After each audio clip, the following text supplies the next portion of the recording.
Existem muitas teorias da conspiração, e uma das mais populares é que clãs financeiros nos bastidores influenciam o curso da história mundial. Será que isso é verdade? Talvez não seja nenhuma teoria da conspiração, mas sim uma prática real. É que simplesmente não gostam de escrever sobre intrigas secretas nos livros de história. Ou talvez os boatos sobre a influência dos Rothschilds e Rockefellers sejam bem exagerados. Bem, vamos descobrir.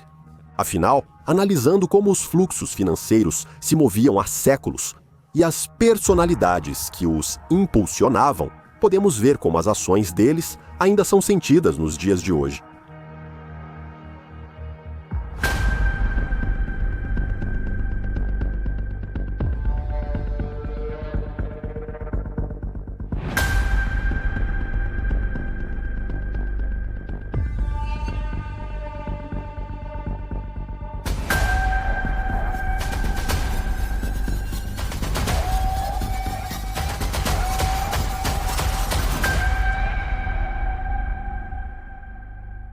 Começaremos com um fenômeno chamado aristocracia negra da Europa. Os aristocratas europeus, herdeiros de antigos títulos e fortunas, não gostam de aparecer na imprensa e evitam listas. Forbes. Economistas dos Apeninos fizeram uma pesquisa em comum. Eles foram ao arquivo de Florença e verificaram os dados dos contribuintes florentinos em 1427 e compararam com os dados de 2011. Os resultados surpreenderam até os pesquisadores. Entre os contribuintes mais ricos dos séculos XV e XXI, quase 900 sobrenomes coincidem. Durante o século XX, escritores abordaram repetidamente o declínio da aristocracia e a ruína das antigas fortunas. Poemas e romances foram escritos sobre a ruína dos nobres. Na imaginação do europeu moderno, o aristocrata é um velhinho excêntrico, que mal consegue aquecer alguns cômodos em um castelo ancestral meio destruído, com o telhado vazando. E de repente descobriu-se que as famosas famílias aristocráticas sobreviveram a todas as catástrofes sociais. Apesar das guerras e revoluções, eles conseguiram manter e até ampliar suas fortunas imensas, praticamente incalculáveis. Os condes de Cawdor, citados por Shakespeare em Macbeth, ainda vivem em seu castelo ancestral. Os príncipes alemães, Fürstenberg, cuja linhagem é do século XIII, ainda vivem em residências familiares, castelos e palácios. E a lendária dinastia Schwarzenberg possui uma dúzia de castelos e palácios. Sua propriedade mais impressionante é um enorme palácio no centro de Viena. Aqui vai mais um fato. 1/3 de todas as terras britânicas pertence à aristocracia negra. O Duque de Westminster possui parte dos famosos bairros de Londres, Mayfair e Belgravia. O Conde de Cadogan é proprietário da parte central da capital inglesa. A Praça Cadogan, parte das ruas Sloane Street e King's Road, Baronesa. Govard de Walden possui as prestigiadas ruas londrinas Harley Street e Marylebone, High Street. Todos os imóveis localizados nessas áreas são alugados pelas taxas mais altas do mundo. Comprar uma casa feita pelo dono do terreno é quase impossível. Por centenas de milhões de dólares, compra-se apenas o direito de alugar uma mansão por um período de 35 anos ou mais. Além disso, o comprador ainda paga anualmente ao proprietário pelo aluguel do terreno onde a casa está construída. Ao mesmo tempo, a nobreza europeia raramente aparece nas listas da Forbes. Por que isso acontece? Dinheiro antigo, diferente de novas fortunas, prefere o silêncio. Nos castelos e palácios da nobreza, guarda-se uma quantidade incalculável de livros, quadros, móveis antigos e obras de arte. É impossível calcular seu valor, nem de forma aproximada. Isso é para Gates e Zuckerberg. Qualquer interessado pode ver o valor desses ativos no mercado. Os bens das famílias nobres, acumulados por séculos, permanecem ocultos de estranhos. Os ingleses tentam há muito descobrir quais terras pertencem a Eduardo Guilherme Fitzalan Howard, o 18º Duque de Norfolk. O Duque fala com modéstia sobre suas terras. Sou apenas um fazendeiro, e isso é verdade. Até na moderna burocracia de Bruxelas, os aristocratas acharam sua fonte de renda. Como possuem centenas de milhares de hectares de terra, eles se apresentam como fazendeiros e reivindicam subsídios consideráveis concedidos pela União Europeia para apoiar a agricultura. Todos os anos, fazendeiros como o Duque de Marlborough, o Duque de Nortúmbria, o Duque de Westminster e Lord Rothschild recebem de Bruxelas entre 700 mil e 1 milhão de libras esterlinas. É difícil avaliar até mesmo aquelas riquezas que foram declaradas oficialmente. Quanto podem valer, por exemplo, originais de pintores famosos, cartas de Cristóvão Colombo, palácios em Sevilha e Madrid, e a primeira edição de Dom Quixote, que pertencem à família do 19º Duque de Alba. Olhe para o garfo. Sua fortuna é estimada entre 600 milhões e 4,7 bilhões de euros. A variação dos números evidencia como essas estimativas são relativas. Poderia parecer que os donos de tanto luxo já teriam arruinado o orçamento do Estado com impostos. Se uma pessoa comum vender uma casa, pintura ou antiguidade, será logo taxada, com imposto sobre ganho de capital. Na Espanha, a alíquota chega a 34% e na Inglaterra a 40%. Herdar também é tributado pelo mesmo imposto. Mas enquanto os europeus comuns são obrigados a vender imediatamente os imóveis herdados para pagar os impostos, seus compatriotas nobres usam caminhos alternativos. O mais popular é transferir o palácio com todos os seus bens para a propriedade de um fundo especial. O fundo é gerido pelos próprios membros da família.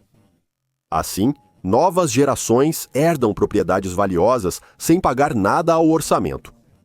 Na venda de antiguidades, usam-se outros truques. Em 2001, os donos do castelo Howard, em Yorkshire, venderam uma tela de Joshua Reynolds por 9,4 milhões de libras. Para não pagar impostos, eles declararam que a pintura não era uma obra de arte única, mas sim parte dos tecidos e estofados do castelo. Em 2014, o Tribunal de Apelação reconheceu que os proprietários tinham razão. Os aristocratas preferem não se envolver com a crônica social. A única exceção é talvez a família real, Windsor e a Duquesa de Alba, que enlouqueceu na velhice. Essa modéstia tem suas razões. Em primeiro lugar, ela ajuda a evitar a atenção do público sobre a riqueza, as formas não convencionais de obter lucro e a evasão fiscal. Na era do empobrecimento da classe média, isso é crucial. Além disso, as fortunas da aristocracia quase sempre foram adquiridas de forma criminosa. Não se trata só da lendária antiguidade, das cercas, da liquidação violenta das terras comunais, pirataria, guerras coloniais e tráfico de escravos. Falaremos sobre isso um pouco mais tarde. Durante o século XX, famílias nobres sobreviveram e enriqueceram, colaborando com regimes políticos odiosos. Príncipes Borghese e Torlonia apoiaram Benito Mussolini. O Duque de Alba representava oficialmente Francisco Franco em Londres. Durante a Segunda Guerra Mundial, o barão Thyssen-Bornemisza lucrava colaborando com o Terceiro Reich, e sua filha, a condessa Margit, recebia oficiais da SS em seu castelo e organizava festas para eles. Quadros expropriados de judeus depois fizeram parte da famosa coleção de arte de Thyssen-Bornemisza. Tudo bem, o sangrento século XX, mas será que os aristocratas da Europa de séculos anteriores eram mais nobres? Vamos ver o exemplo da Inglaterra. O esquema britânico de tráfico transnacional de drogas, que funcionou por quase 200 anos, era bastante simples, eficiente e era realizado através da Companhia das Índias Orientais Britânica. Ela monopolizou a produção industrial de ópio em Bengala, que era parte da colônia britânica da Índia. Foi lá que se produzia o ópio da mais alta qualidade. Os membros e acionistas tornaram-se as principais figuras do Império Britânico, os Lords Sparrow. Foram eles que começaram a formar uma narcocivilização na China, transformando toda uma geração de chineses em viciados em ópio. Cada monarca britânico, desde 1729, recebia enormes lucros com o narcotráfico. A Companhia das Índias Orientais trazia uma boa parte da droga para a Europa em navios, disfarçada de chá comum. E até hoje, os lucros do tráfico internacional de drogas se encaixam organicamente no caixa comum da aristocracia europeia, principalmente o inglês. O Triângulo Dourado é a rota de trânsito da heroína bruta da Ásia para a Europa. O processamento e a transformação em produto final são feitos, por exemplo, em laboratórios na costa da França. Portanto, qualquer grande fluxo financeiro não é prerrogativa da narcotraficância, dos cartéis e dos sindicatos, mas sim um mecanismo bem integrado às elites no poder para aumentar as fortunas familiares às custas de vidas humanas, do povo. O príncipe Charles controla o chamado Clube da Ilha, que inclui 4.000 oligarcas de todos os países da comunidade, das nações da União, da Grã-Bretanha e de suas ex-colônias. O Clube da Ilha é o punho financeiro e econômico da monarquia britânica, com o qual ela pode abrir ou até arrombar muitas portas. Além disso, 117 corporações cujas sedes estão localizadas na City de Londres estão na lista das 500 maiores corporações do mundo. Os donos e líderes da maioria dessas corporações fazem parte da Câmara dos Lordes. Os fundadores da máquina de impressão privada do Federal Reserve dos Estados Unidos da América, Warburgs, Morgans, Rockefellers e Rothschilds, sobre os quais falaremos depois, são nobres britânicos ou banqueiros desses nobres. Na Grã-Bretanha, só a Câmara dos Comuns é eleita. A Câmara Alta, formada por lordes, pode anular suas decisões. É hereditária. E como começaram os avós e bisavós dos lordes de hoje, todos sabem. Eles eram representantes de profissões tão respeitáveis como agiota, assaltante, contrabandista, pirata, traficante de drogas, armas e escravos. Segundo o especialista político Lyndon LaRouche, Veneza, com seu modelo de império oligárquico que praticava uma diplomacia voltada para colocar seus adversários uns contra os outros, tornou-se o modelo que foi transferido para a Inglaterra e os Países Baixos. Aliás, foi nos Países Baixos que testaram novas tecnologias de manipulação financeira. Por exemplo, a dívida pública externa, hoje em alta, já era funcional há 300 anos. Os holandeses foram os primeiros a perceber que sua dívida, na verdade, podia ser negociada e negociada com lucro. Veja outro exemplo. Um banco aceita depósitos, emite títulos a tomadores de empréstimos e paga 6% ao ano de juros. Anualmente, tomadores de empréstimos se reúnem e recebem juros vitalícios. Se algum morrer, sua parte é dividida entre os demais. O empréstimo é quitado após a morte do último tomador, sem devolução do valor. Nesse modelo, basta reservar 6% ao ano para quitar a dívida. O restante pode ser usado livremente. Aqui está outra ideia: investir dinheiro em títulos da dívida nacional da Inglaterra com 8% ao ano e, com base nisso, emitir títulos da dívida nacional da Holanda com 4% ao ano. Após todas as manipulações, Cochrane lucrava 4%. Quem foi que inventou essa manipulação? Em 1785, aproximadamente 25 mil pessoas moravam na Holanda. Cerca de 5 mil atuavam em negócios bancários e investimentos. Dos 5 mil, cerca de 500 eram os maiores magnatas bancários da Holanda e do mundo. As 25 mil pessoas na Holanda eram divididas entre sefarditas e askenazes. No fim do século XVIII, askenazes negociavam mais com França e Alemanha, e sefarditas com Inglaterra e Estados Unidos da América. Apesar de exemplos opostos, como Mayer Amschel Rothschild, judeu-alemão que administrava Wilhelm de Hesse-Kassel e negociava soldados para os ingleses na Revolução Francesa, além de lidar com recompensas por soldados mortos. Aproximadamente, desde 1785, o Banco de Amsterdã deixa de manter reserva de 100%, que o fez o mais confiável do mundo por 2 séculos, adotando primeiro 25% e depois 10% de reserva. Enquanto isso, os investimentos holandeses em bancos e indústrias estrangeiras crescem muito, levando à fuga de capital da Holanda. Ao mesmo tempo, 90% da renda da Holanda ficou concentrada nas mãos de 8% das pessoas. O país inteiro trabalhava para que esses 8% enchessem os bolsos e ficassem ainda mais ricos. O povo, por sua vez, empobrecia. Isso não te lembra algo, não é mesmo? Esses 8% não pensavam muito na Holanda. Eles se sentiam muito bem em Londres, Nova York e Paris. Eles viam a Holanda como um país onde muitos pobres arcavam via impostos com as dívidas externas. Resumindo, a Holanda é um exemplo único de um país destruído por sua própria dívida interna e pelo caráter bancário absolutamente predatório e usurário de sua economia. Os historiadores dizem assim: o surpreendente não é a Holanda ter deixado de ser uma grande potência europeia, mas sim ter se mantido relevante por tanto tempo. Mas com o passar dos anos, o modelo veneziano de império oligárquico, que passou pela Inglaterra e pela Holanda, sofreu mais uma mutação. O conceito malthusiano, que prevê uma inevitável superpopulação absoluta e justifica o extermínio de povos inteiros pela luta por recursos para os estados escolhidos. No entanto, falaremos sobre isso um pouco mais tarde. Resumindo tudo o que foi dito, gostaria de destacar que, apesar de todos os golpes e das mudanças de épocas, as famílias aristocráticas da Europa continuam prosperando. A riqueza deles é uma zona cinzenta da economia global. Seus direitos hereditários e poder não oficial são o outro lado da democracia europeia.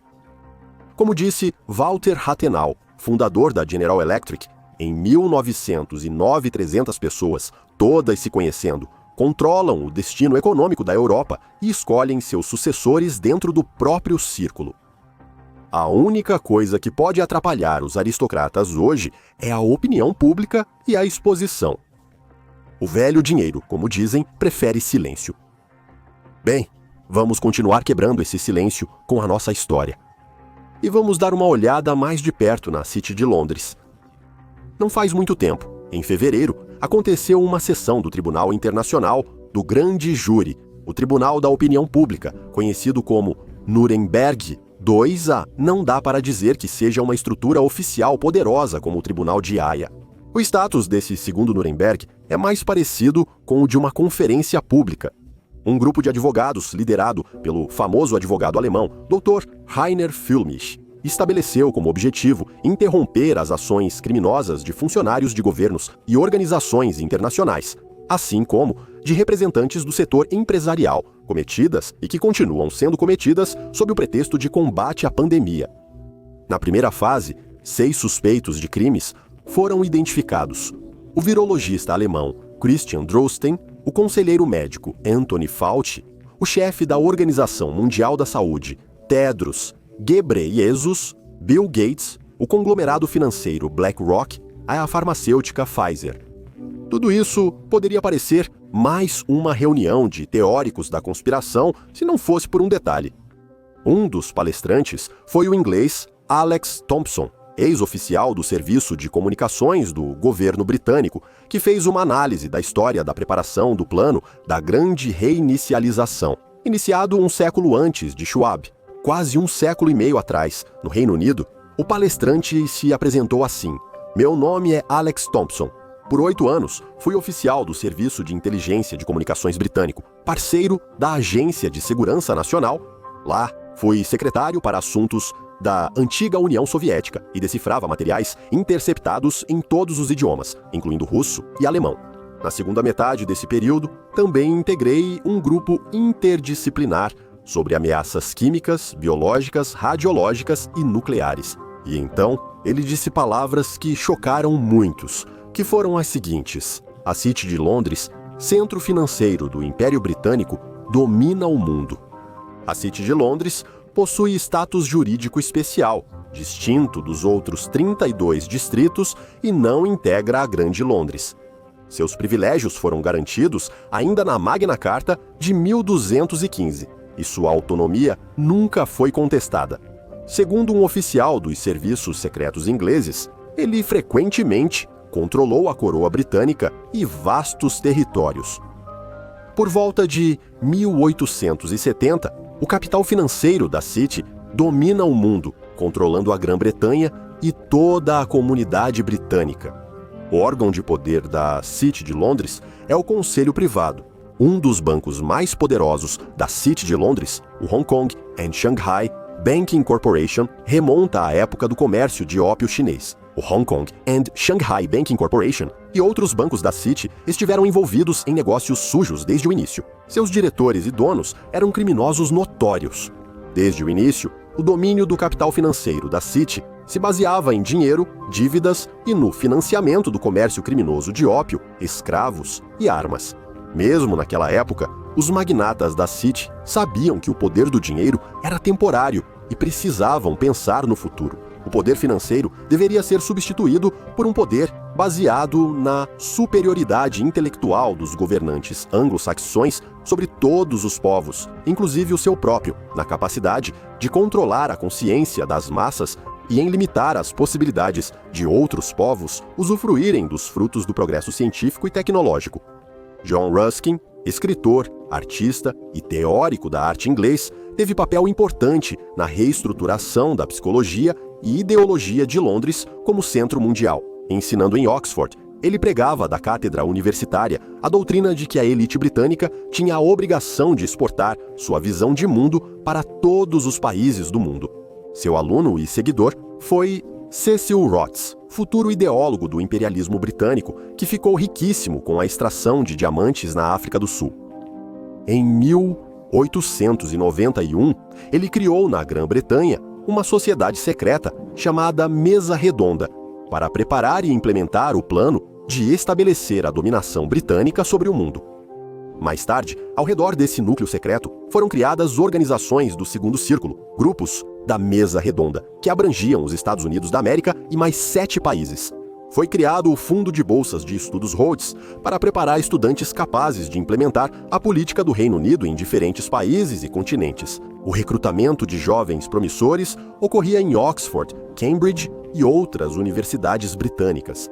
Os seguidores fiéis de Rhodes foram Lord Arnold Toynbee e Lord Alfred Milner. Veja o que Cecil Rhodes A escreveu em seus diários. Por que não criar uma sociedade secreta com o único objetivo de promover o Império Britânico e submeter todo o mundo civilizado ao domínio britânico? O verdadeiro objetivo e missão da criação da sociedade secreta é espalhar a visão de mundo britânica por todo o mundo. Colonização por britânicos de todas as terras viáveis à subsistência por energia, trabalho e iniciativa, e principalmente a ocupação por colonos britânicos de todo o continente africano, da Terra Santa, Vale do Eufrates, Ilhas de Chipre e Cândia, toda a América do Sul e ilhas do Pacífico, ainda não pertencentes ao Reino Unido, de todo o arquipélago malaio, que está sob a China e o Japão, e a restauração definitiva dos Estados Unidos da América como parte integrante do Império Britânico. Esse plano de dominação mundial tinha 2 partes. A primeira era consolidar o mundo anglo-saxão. A segunda era subjugar o restante da humanidade. O principal apoio vinha da City de Londres, um estado dentro do estado, disfarçado sob letreiros de bancos internacionais. O que é o mundo anglo-saxão? Em primeiro lugar, é o Reino Unido, Inglaterra, mais Escócia, mais País de Gales, mais Irlanda do Norte. Em segundo lugar, 4 países de língua inglesa, onde os anglo-saxões predominam na população: Estados Unidos, Canadá, Austrália e Nova Zelândia. Em terceiro lugar, os países da Comunidade Britânica. Além do Canadá, Austrália e Nova Zelândia, inclui mais 51 países como Índia, Paquistão, Bangladesh, Nigéria e outros. A comunidade representa 30% da população mundial e 21% da área terrestre do planeta. À primeira vista, tudo isso parece uma paródia desajeitada da famosa maçonaria, sempre alvo de piadas e mídia. Aqui vai um fato interessante. Em 1953, Norman Dodd, um banqueiro americano, foi o principal especialista de um comitê criado para investigar fundos americanos isentos de impostos. O comitê, fundado pelo congressista Carroll Rees, é conhecido como Comitê Rees. Pois bem, Dodd teve acesso a documentos secretos e descobriu muitas coisas inesperadas sobre os maiores fundos filantrópicos da América: Carnegie, Rockefeller e Ford. Os fundadores desses fundos seguiam as ideias de Rhodes e buscavam criar um império anglo-saxão unificado. Na opinião deles, para que os anglo-saxões conquistassem o mundo, era necessário mudar a consciência de outros povos não civilizados. E o melhor meio para isso poderia ser a guerra. As guerras não são apenas um meio de conquistas territoriais, consequências. Os seguidores de Rhodes priorizavam a submissão mental dos povos. Em 1909, a Fundação Carnegie, como descobriu Norman Dodge em reuniões secretas, levantou a questão de como envolver os Estados Unidos em uma guerra. Os fundos Rockefeller e Ford tiveram um papel importante na preparação e entrada dos Estados Unidos da América na Segunda Guerra Mundial. Segundo eles, essa guerra deveria ajudar a criar um espírito e um mundo anglo-saxão unificado. Há ainda outro exemplo revelador, o Canadá. Em meados do século XIX, parecia que o Canadá adotaria sua própria declaração de independência da coroa britânica, semelhante à Declaração Americana de 1776. Mas graças ao apoio do agente britânico John Alexander Macdonald, em 1867 foi adotada uma constituição que legalizou a criação do Canadá Unido a partir de 4 províncias, como um domínio da Grã-Bretanha. Macdonald dizia que nasceu britânico e queria morrer britânico. Essas são as palavras do primeiro-ministro soberano do Canadá, que para os defensores da soberania foram uma traição cínica. A mesa redonda, secreta de Cecil Roth, incluía um grupo nos Estados Unidos da América e no Canadá. No fim do século XIX, Wilfrid Laurier virou primeiro-ministro do Canadá e tentou afastar o país da influência britânica, mas foi deposto em 1911. Depois, Laurier escreveu: "O Canadá agora é governado por uma junta em Londres chamada Mesa Redonda, com filiais em Toronto, Winnipeg e Victoria. Ela colocou os governos sob controle total, inclusive na Grã-Bretanha." Entre 1908 e 1916, o primeiro-ministro britânico foi Herbert Henry Asquith.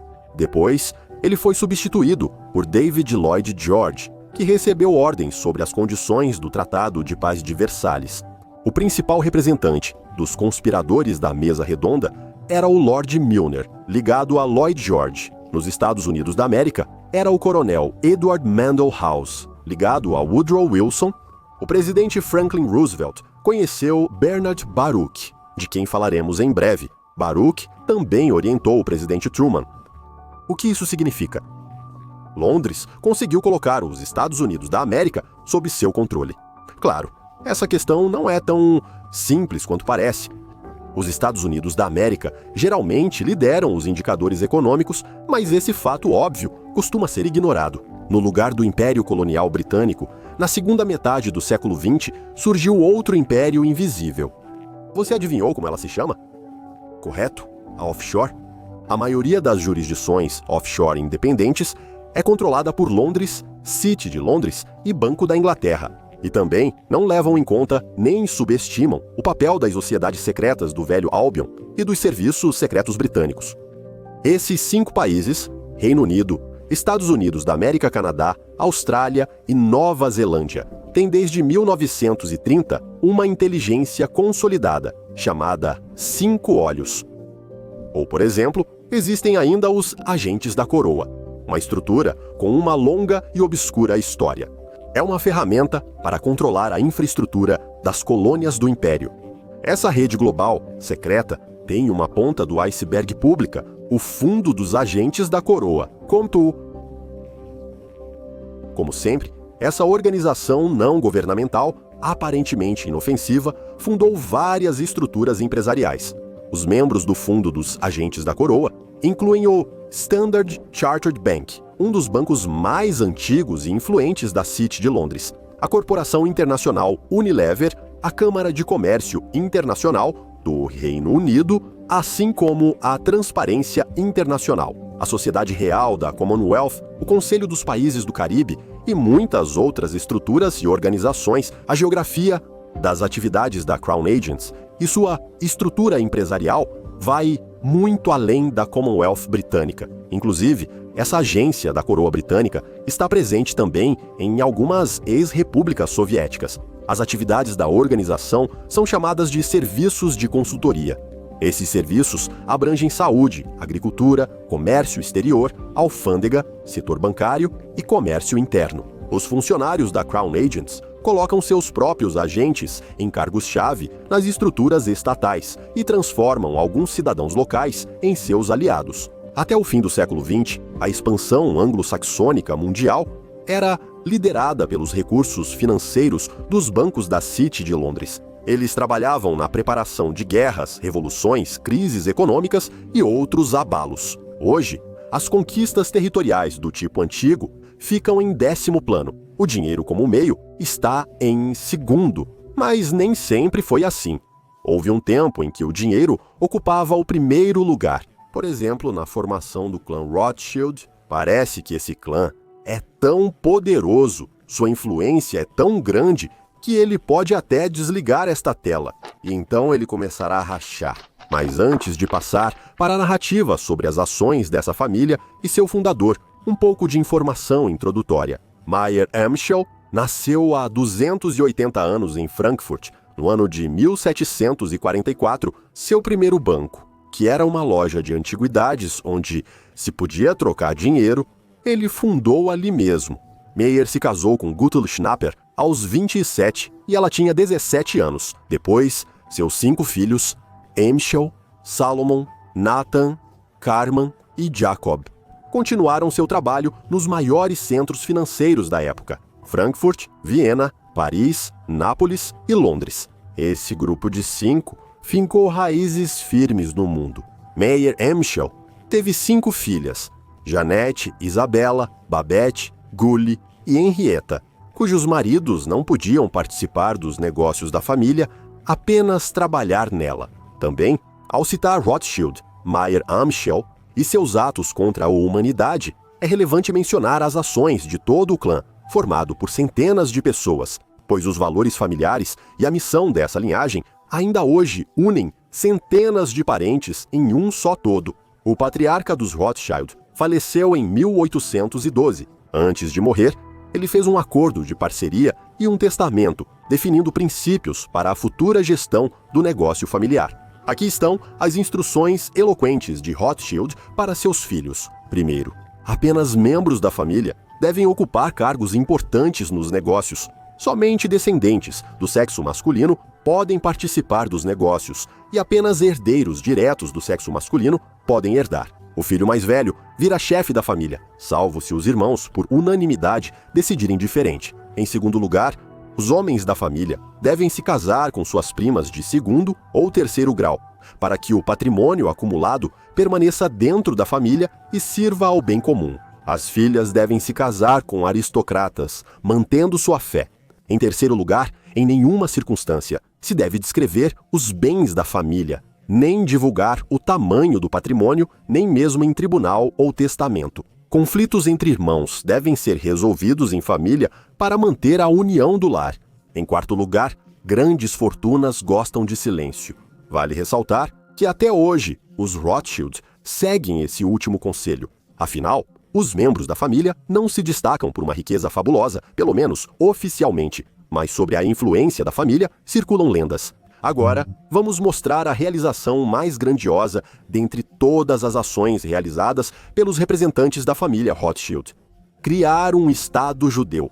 Você sabia que foram os Rothschild que investiram milhões de libras na colonização da Palestina? O barão Edmond de Rothschild, membro do ramo francês dos Rothschild, comprava ativamente terras na Palestina e dava um enorme apoio financeiro aos primeiros colonos judeus nessas regiões. O dinheiro dos Rothschild e a ideia político-religiosa do sionismo de domínio mundial dos judeus, proclamada pelo fundador da Organização Sionista Mundial, Theodor Herzl, posteriormente decidiram o destino da criação do futuro Estado judeu no século XX. Essa missão também está intimamente ligada ao apoio a Hitler, ao patrocinar Hitler. Os Rothschild, junto com os Rockefeller, foram a força financeira que estava por trás do líder nazista. Adolf Hitler chegou ao poder com apoio financeiro de contas e instituições bancárias da Inglaterra e dos Estados Unidos. Por exemplo, através do Banco Kuhn Loeb Co., que era liderado por Paul Warburg, representante da dinastia Rothschild sobre quem falarei mais adiante. Também vale ressaltar que o coração do poderio militar nazista era a união dos conglomerados químicos da Alemanha, a Interessengemeinschaft Farben, nos Estados Unidos. Esse conglomerado tinha sua própria filial, e um dos diretores era Max Warburg, irmão de Paul Warburg e, consequentemente, também representante da dinastia Rothschild. Nas duas guerras mundiais, as principais agências de notícias da Alemanha eram controladas pelos Rothschild, que determinavam o fluxo de informações do país para o exterior. O fato surpreendente foi que, em meio à destruição quase total das indústrias alemãs, as fábricas do conglomerado Farben não sofreram danos durante os intensos bombardeios aéreos. No final, o barão Rothschild financiou simultaneamente tanto a colônia judaica na Palestina quanto a campanha eleitoral de Adolf. O objetivo era simples: persuadir os judeus a saírem da Europa e fundarem um novo império na Palestina. Divulgar o projeto global do sistema bancário. Não é segredo para ninguém que a família Rothschild, desde os tempos de Mayer Amschel, durante séculos, lenta mas seguramente, estabeleceu seus bancos centrais em cada país do mundo, concedendo-lhes uma quantidade incrível de riqueza e poder. Por volta de 1815, essa família conquistou o Banco da Inglaterra e expandiu seu controle sobre os bancos em todos os países do mundo. O método deles consistia, e ainda consiste até hoje, em fazer com que políticos corruptos do país obtenham enormes empréstimos de seus bancos centrais que eles nunca conseguirão quitar. Por isso, eles são clientes e devedores constantes. Rothschild, a tecnologia de submissão de governos pelos Rothschild, foi bem descrita por Nathan Rothschild. Aqui está a citação dele: quem controla a emissão de dinheiro, controla o governo. E não importa qual marionete está sentada no trono do Império Britânico. O homem que controla a emissão de dinheiro na Grã-Bretanha controla o Império Britânico, o melhor dos 5 de Frankfurt. É assim que podemos chamar o terceiro filho de Rothschild, Mayer Amschel, Nathan. Repetidas vezes, ele, fundador do ramo inglês dos Rothschild, se destacou entre seus irmãos pelo nível de habilidade em ganhar muito dinheiro. Em 1811, ele fundou o banco N.M. Rothschild, que ainda existe hoje, sob o nome de N.M. Rothschild & Sons. Aqui estão, por exemplo, 3 jogadas geniais nas quais Nathan conseguiu um grande lucro para a família. Graças a ele, em 1814, o governo britânico envolveu seu banco no financiamento da campanha militar contra Napoleão. Grandes somas em ouro, que em um ano superaram 11 milhões de libras, eram transferidas da Inglaterra para Wellington e seus aliados pelos bancos dos irmãos. Também é interessante o fato histórico em que Nathan Rothschild ganhou 40 milhões de libras esterlinas graças a informações recebidas antes dos outros, o que permitiu à sua família realizar um jogo infalível na Bolsa de Valores. Estamos falando sobre a Batalha de Waterloo. Nathan, ao saber da vitória sobre Napoleão, um dia antes de todos em Londres, foi até a Bolsa, com uma expressão triste, e começou a vender títulos do governo. Ao verem isso, os corretores acharam que ingleses e aliados foram derrotados e começaram a vender papéis por quase nada. Aguardando o colapso, os agentes de Nathan compraram os títulos do governo em baixa. Foi exatamente assim que Nathan ganhou para sua família uma quantia fabulosa para aquela época: 40 milhões de libras. Outra grande realização financeira do terceiro filho dos Rothschild foi o empréstimo que ele concedeu ao governo britânico, no valor de impressionantes 20 milhões de libras esterlinas, para compensar os proprietários de escravos nos domínios devido à abolição da escravidão. Só pare e pense nisso. O governo fez um empréstimo com ele para compensar as perdas dos traficantes de escravos oligarcas após a abolição, que, como Nathan Rothschild na Bolsa de Londres, também aparentavam tristeza. Mas não vamos focar só na biografia desse clã, pois há outros personagens à nossa espera. Claro, depois de Rothschild, o mais lógico é passar para o segundo sobrenome, que se tornou um nome comum. Numa manhã quente de agosto de 1923, um menino de 7 anos chamado David pegou um grande besouro marrom no campo. O inseto, com mandíbulas ameaçadoras, tentou morder o menino, Mas o besouro não sabia em que mãos havia caído. David não se assustou. Colocou o besouro em um pote, levou para casa, esperou até que ele morresse e o prendeu com um alfinete. Ele gostou tanto desse processo que mais tarde isso se tornou a paixão de toda a sua vida. Poderia parecer que deveríamos nos comover com tanto amor pela natureza desde pequenos. Se Rockefeller não descrevesse em detalhes em seus diários com que tipo de gasolina ou acetona e por quanto tempo ele sufocava os insetos para a coleção, o neto favorito do fundador da dinastia, John Rockefeller, David herdou do avô Rockefeller não apenas uma fortuna de bilhões, mas também a ideologia familiar sobre a exclusividade dos ricos. Aqui está o velhinho simpático, dando gorjetas aos empregados. O vovô Rockefeller e o neto em crescimento começaram a ajudar o jovem político alemão Adolf Schickel Gruber, que com suas próprias adaptações começou a colocar essa ideal em prática. 11 bilhões de dólares para criar um mundo melhor. As melhores pessoas do mundo foram entregues a Hitler pelo Banco Rockefeller no J.P. Morgan e ainda enviaram especialistas em eugênia dos Estados Unidos para ajudar. A derrota de Hitler não afetou os Rockefeller. Já nos anos 50, David, junto com cientistas que fugiram da Alemanha nazista, transforma todo o país Porto Rico em seu laboratório. Em 1965, 1/3 das mulheres da ilha foi esterilizado. Muitas camponesas nem eram informadas, pois diziam que era prevenção de doenças femininas. Mas isso não era suficiente para eles. Médicos do Instituto Rockefeller infectaram porto-riquenhos com células cancerígenas e, caso os sujeitos morressem, não ficavam nem um pouco abalados. Aqui estão registros do diário do Dr. Cornelius Holtz. Os porto-riquenhos são, sem dúvida, a raça de pessoas mais suja, mais preguiçosa, em sua maioria degenerada e ladra que já habitou este planeta. O que essa ilha precisa não é de assistência médica, mas de uma onda gigante ou algo assim para sobreviver. Eu exterminaria completamente essa população. Fiz todo o possível para continuar o processo de extermínio. Matei 8, não foi? O trecho polêmico saiu na revista Time. E parecia que agora esses experimentos desumanos iam acabar, mas aconteceu o contrário. O Dr. Rhodes foi promovido ao Pentágono para desenvolver armas biológicas e os porto-riquenhos continuaram morrendo. Assim que teve oportunidade, David começou a visitar regularmente a União Soviética. Chamava-se Cooperação Cultural, mas todas as conversas com a alta liderança política tinham só um objetivo. Após 10 anos de encontros e conversas, os resultados apareceram. 1972. Primeira visita de um presidente dos Estados Unidos, da América à União Soviética.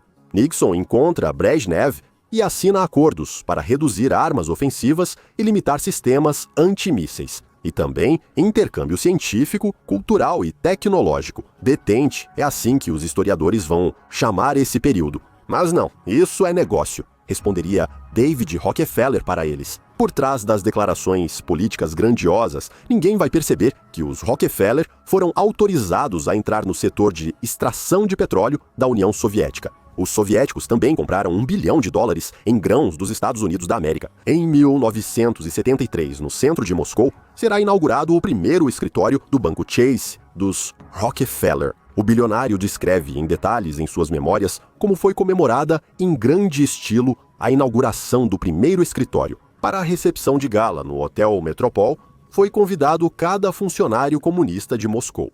As mesas estavam cheias de iguarias importadas e bebidas caras. Os trabalhadores portuários avançaram como gafanhotos e em apenas 2 minutos não restou nenhuma migalha, nenhuma gota. Rockefeller lembra como a esposa de um dos convidados escondia um pedaço de linguiça na bolsa. Como alguém pode temer e ver como inimigos pessoas tão miseráveis? Questionava-se o bilionário. E plantava as sementes da democracia que germinaram já em 10 anos. Em todas as viagens de trabalho, Rockefeller levava um potinho para guardar insetos que capturava para sua coleção. O ex-espião, David, como uma aranha, envolvia o Estado com a teia de seus próprios fundos. O colega de Rockefeller, Allen Dulles, tornou-se o primeiro diretor da CIA. E, enquanto a agência não tinha seu próprio prédio, Dulles trabalhava no escritório do Rockefeller Center. Preciso dizer algo sobre a influência do bilionário sobre os serviços secretos? O presidente intransigente do Líbano. Aqui está. David. Golpe de Estado, preços ruins do petróleo, crise mundial e colapso da bolsa. Viver como um Rockefeller significa não apenas viver com riqueza, mas também no modo de Deus. Você executa e perdoa, para que os arranha-céus não bloqueiem o sol. No escritório, você liga para seu irmão, o governador, e ele desloca a construção do World Trade Center a alguns metros. A zona de interesse não é uma região qualquer, mas sim um planeta inteiro. David Rockefeller funda o Clube Bilderberg, onde candidatos à presidência de vários países são avaliados. Eles também organizaram a Comissão Trilateral, onde se decide o destino dos Estados Unidos, Europa Ocidental e Ásia. Por mais cínico que isso possa soar, ele foi presidente do Grupo Internacional para questões de paz e prosperidade. Na verdade, isso é e será assim. A principal tarefa do clã Rockefeller é incutir um amor inabalável, medo e submissão dos habitantes do planeta ao super rico, enquanto povos da Terra, especialmente Ásia e África, não aceitarem regular a natalidade e reduzir a população, o futuro do planeta seguirá uma incógnita, uma das estruturas mais evidentes, que age sem esperar a aprovação da Organização das Nações Unidas e já atua na redução da população mundial, é a Fundação Rockefeller. Antes da Segunda Guerra Mundial, a Fundação Rockefeller já financiava pesquisas científicas para planejar um império mundial após o conflito. São as pessoas comuns que jogam estratégias no computador, mas a estratégia global de países e povos reais é desenvolvida para eles pela Fundação Rockefeller. Ela ainda é fonte de salário para milhares de pesquisadores e analistas que investigam os interesses do clã em diferentes áreas. A escolha dessas áreas e as conclusões sempre foram feitas pelos Rockefeller de forma independente, considerando seus interesses. Até 1939, a Fundação Rockefeller financiou o Instituto Kaiser Wilhelm em Berlim. Na época, isso se chamava eugênia. Eles queriam eliminar ou esterilizar os considerados inferiores, mas o problema é que o restante da humanidade, que eles também consideravam inferior, não quer admitir isso sobre si mesma. Por isso, os Rockefeller tiveram que apresentar a eugenia como questão de superpopulação. Então, se você ouvir falar sobre planejamento familiar ou problema de superpopulação em algum lugar, saiba disso.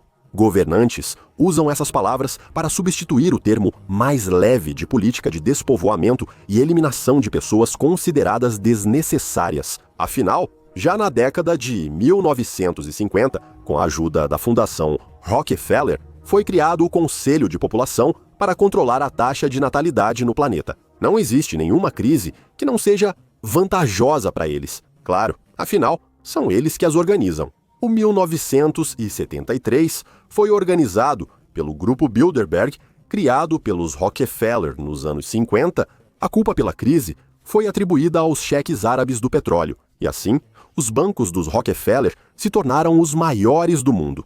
Em 79, eles criaram a crise da dívida dos países do terceiro mundo. Desvalorizaram artificialmente moedas de países como Argentina, Brasil e México, comprando depois os melhores ativos por preços irrisórios. Organização de governança mundial é uma questão fundamental de influência e governança global.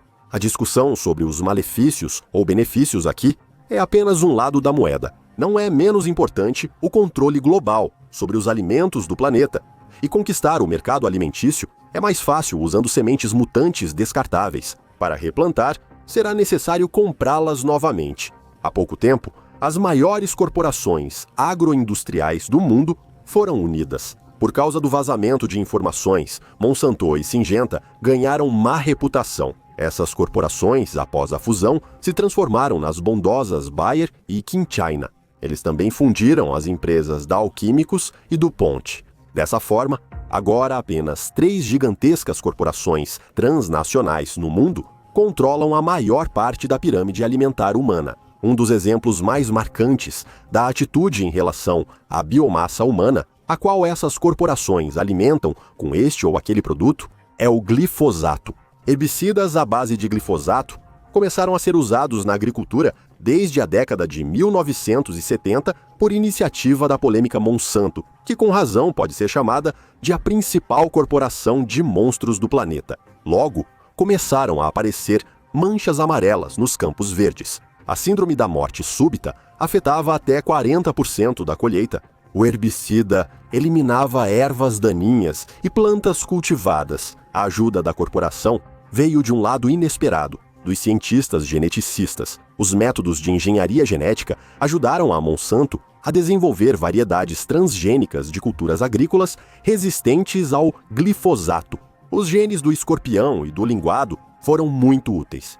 Os cientistas ficaram eufóricos. Parecia que a síndrome da morte súbita das plantas havia ficado para trás. O glifosato eliminou tudo, menos a soja transgênica, e começou a ser aplicado em toneladas nos campos. Mas isso não passou despercebido. O glifosato se tornou uma arma de destruição em massa. O efeito foi como o de uma bomba, explodindo em 10 de agosto de 2018, quando a decisão do Supremo Tribunal do Júri do Estado da Califórnia foi favorável a Dwayne Johnson em seu processo contra a empresa Monsanto. O jardineiro da Califórnia acusou a corporação de causar danos graves à sua saúde. Sob a influência do contato constante com o glifosato, ele desenvolveu linfoma, que progrediu rapidamente. Por decisão judicial, foi concedida ao autor uma indenização no valor de 280 milhões de dólares, mas saúde não se compra por dinheiro nenhum. No momento do veredito, Johnson estava no estágio final de câncer no sangue e tinha apenas alguns meses de vida. Atualmente, há mais de 5.000 processos semelhantes em tribunais de várias instâncias. A alta atividade biológica do glifosato se manifesta no fato de que ele destrói toda forma de vida, tornando-se uma ameaça realmente séria para o ser humano. Ao mesmo tempo, os fabricantes não indicam nenhum possível perigo na embalagem. As estatísticas oficiais assustam pela escala. Em 1974, 1,4 milhão de toneladas de glifosato eram aplicadas nos campos dos Estados Unidos da América. Em 2010, esse número aumentou para 276 milhões. A Organização Mundial da Saúde já vem soando o alarme há muito tempo. O glifosato, ao se acumular nos tecidos do corpo, pode causar doenças oncológicas. A Agência Internacional de Pesquisa sobre o Câncer, que faz parte da Organização Mundial da Saúde, publicou em 2015 um relatório que fala sobre o efeito cancerígeno do glifosato nas pessoas. Numerosas pesquisas científicas comprovaram: o glifosato é um disruptor endócrino. Ele pode causar doenças gravíssimas em adultos e mutações em crianças. Estatísticas médicas mostram relação direta entre o uso de glifosato e aumento de infertilidade, disfunções da tireoide, doenças no fígado, rins, entre outros. Publicações como essa e outros artigos científicos que comprovam os malefícios do glifosato foram chamados de fictícios pelos defensores do herbicida, ignorando que a maioria dos estudos sobre sua segurança foi patrocinada pela Monsanto. A corporação também ocultou sua colaboração com funcionários da Agência de Proteção Ambiental dos Estados Unidos da América, que ativamente se opunham às pesquisas sobre a carcinogenicidade do composto. Qual é o caminho que o glifosato percorre antes de entrar no organismo humano? Na terra tratada com glifosato, cresce soja, que depois é usada para produzir farelo, ração composta para animais. O glifosato mortal chega à mesa das pessoas pela carne e leite na cadeia alimentar. Fazendeiros europeus e americanos observam um distúrbio progressivo da função reprodutiva das vacas, o nascimento de filhotes com anomalias fisiológicas proporcional ao uso de glifosato na alimentação dos animais. Toda a soja importada e farelo de soja para alimentação animal estão impregnados de glifosato. O glifosato chega até mesmo à água potável, e o ser humano o absorve até mesmo pelo leite materno. Infelizmente, isso não é uma figura de linguagem. Em diferentes regiões da Alemanha, especialistas independentes coletaram amostras de leite materno feminino. Os resultados dos testes chocaram a todos. O limite máximo permitido de glifosato nas amostras coletadas foi excedido de 2 a 4 vezes. O herbicida altamente tóxico leva a defeitos no desenvolvimento das crianças. O mais grave deles é o autismo. Ao entrar no organismo, o glifosato danifica a mucosa intestinal e, assim, é uma das causas da formação do chamado intestino permeável, a síndrome do aumento da permeabilidade intestinal. Por causa disso, as toxinas entram na corrente sanguínea e, em seguida, chegam ao cérebro e a outros órgãos. A Europa está soando o alarme. Por exemplo, na França, investigam casos de várias crianças nascendo com membros atrofiados. Concluem que a provável causa disso são os herbicidas. A marca do glifosato mais popular, o herbicida da Monsanto, chama-se Roundup, que em tradução livre significa defesa circular. O nome corresponde bem à situação que se desenvolve em torno do uso desse produto. O lobby dos interesses dos produtores de glifosato atingiu tal escala que o Congresso dos Estados Unidos da América assinou uma lei protegendo a corporação Monsanto de quaisquer reivindicações. Nos Estados Unidos, a Monsanto controla 80% do mercado de milho geneticamente modificado e 93% do mercado de soja transgênica. Protestos em massa irromperam na Europa em novembro de 2017, depois que a Comissão Europeia prorrogou por mais 5 anos a licença para o uso do glifosato na agricultura nos países da União Europeia. Até 2024, a Europa planeja proibir oficialmente o uso de produtos que contenham glifosato em sua composição. A campanha pelo abandono do glifosato recentemente uniu centenas de milhares de pessoas, e a petição oficial pelo fim do uso do produto reuniu milhões de assinaturas. Mas as corporações, como se não percebessem nada disso, continuam falando sobre sua missão pacificadora, publicando inúmeras análises de suas atividades missionárias e, de forma cínica, promovendo a luta contra a fome nos países em desenvolvimento. Mas o início disso tudo foi há quase meio século. Os experimentos com a Organização de Governança Mundial começaram a ser realizados pela Fundação Rockefeller em 1984. Naquele período, a fundação criou um programa para modificar o genoma do arroz e, em 17 anos, investiu mais de 100 milhões de dólares apenas no arroz transgênico e sua disseminação. Por que justamente o arroz? Porque ele é o alimento básico para quase 3 bilhões de pessoas. O arroz foi modificado sob uma bela embalagem, enriquecido com vitamina A, cuja deficiência é um problema relevante na Ásia. Na verdade, para obter a dose necessária dessa vitamina, era preciso comer 9 quilos de arroz transgênico por dia. Portanto, ele não resolvia nenhum problema. Apesar disso, a população de teste recebeu a ideia com entusiasmo. Depois, começaram a experimentar com soja. A soja sempre foi ração para animais, é uma cultura exclusivamente forrageira e não serve de jeito nenhum para a alimentação humana. Mas produzi-la é muito lucrativo para as corporações.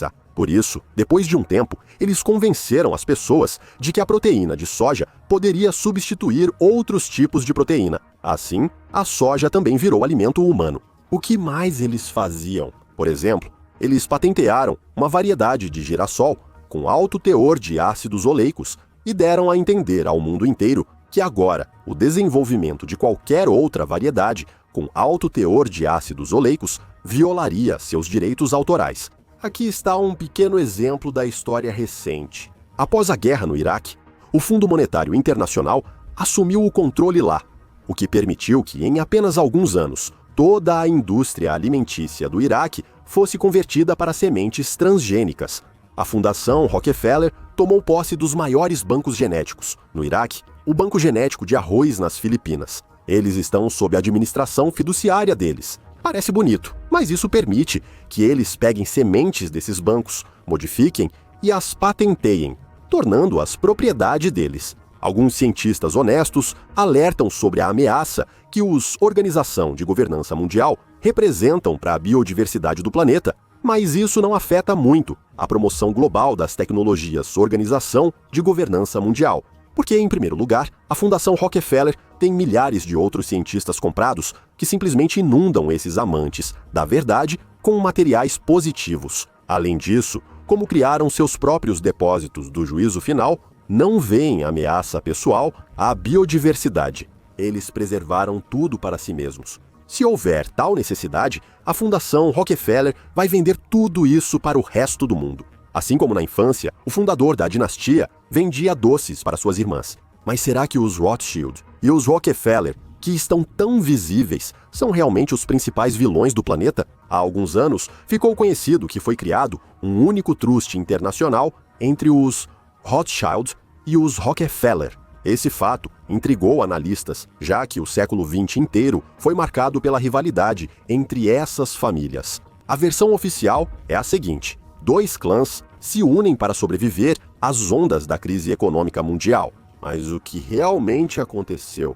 O curioso dessa nova aliança é que as superfamílias reuniram só 40 bilhões de dólares. Essas quantias podem parecer respeitáveis para Bill Gates ou Warren Buffett, mas não para os principais clãs financeiros do mundo. Hoje, a fortuna combinada dos Rothschild, segundo estimativas aproximadas, ultrapassa 4 trilhões de dólares, enquanto o capital total dos Rockefeller é do mesmo nível, mais 1 trilhão a menos. Acontece que a união de capitais não é uma tentativa de sobrevivência, mas uma clara reivindicação de domínio no mundo pós-crise. O topo do iceberg na disputa entre elites fechadas. Mas se a aliança Rothschild-Rockefeller decidiu lutar contra alguém, isso significa que eles não são as maiores figuras nos bastidores das finanças globais. Mayer Rothschild, fundador da dinastia, nasceu na Alemanha, em 1744, e o chefe do clã, o americano John Rockefeller Sr.,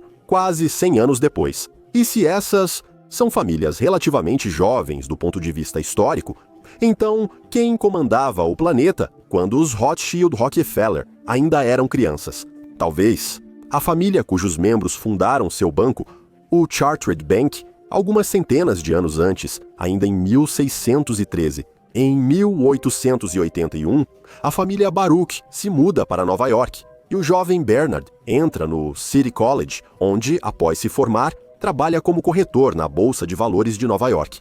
Em 1903, ele funda sua própria corretora. Ao contrário da moda de formar companhias fiduciárias, Bernard Baruch administra sozinho seu negócio de corretagem com sucesso. Embora, é claro, o sucesso seja garantido pelo apoio do clã mais antigo. Mas para o público, Bernard recebe o apelido de Lobo Solitário de Wall Street e, aos 33 anos, já é milionário, conseguindo aumentar seu patrimônio mesmo em meio às crises constantes nos Estados Unidos. A partir de 1912, Baruch começa a jogar a carta política, financiando a campanha eleitoral de Woodrow Wilson.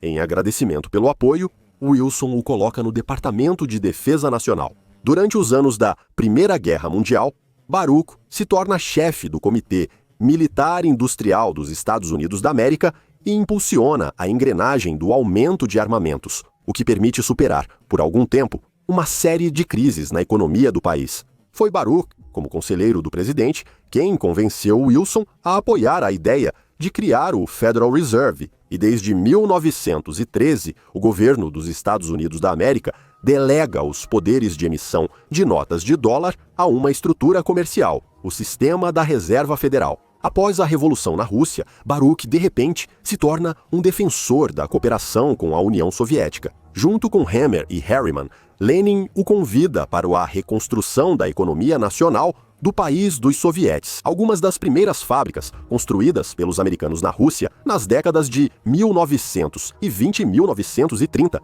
foram as fábricas de tratores em Volgogrado, Kharkov e Chelyabinsk. Claro que essas fábricas tinham dupla finalidade. Além de tratores, começaram a produzir tanques, veículos blindados e outros armamentos. Os veículos necessários para o exército eram produzidos em duas fábricas principais, a de Gorky e a de Likhatchov, que foi construída com subsídios de Henry Ford. Na década de 1930, empresas americanas também construíram duas enormes usinas siderúrgicas, em Magnitogorsk e Kuznetsk.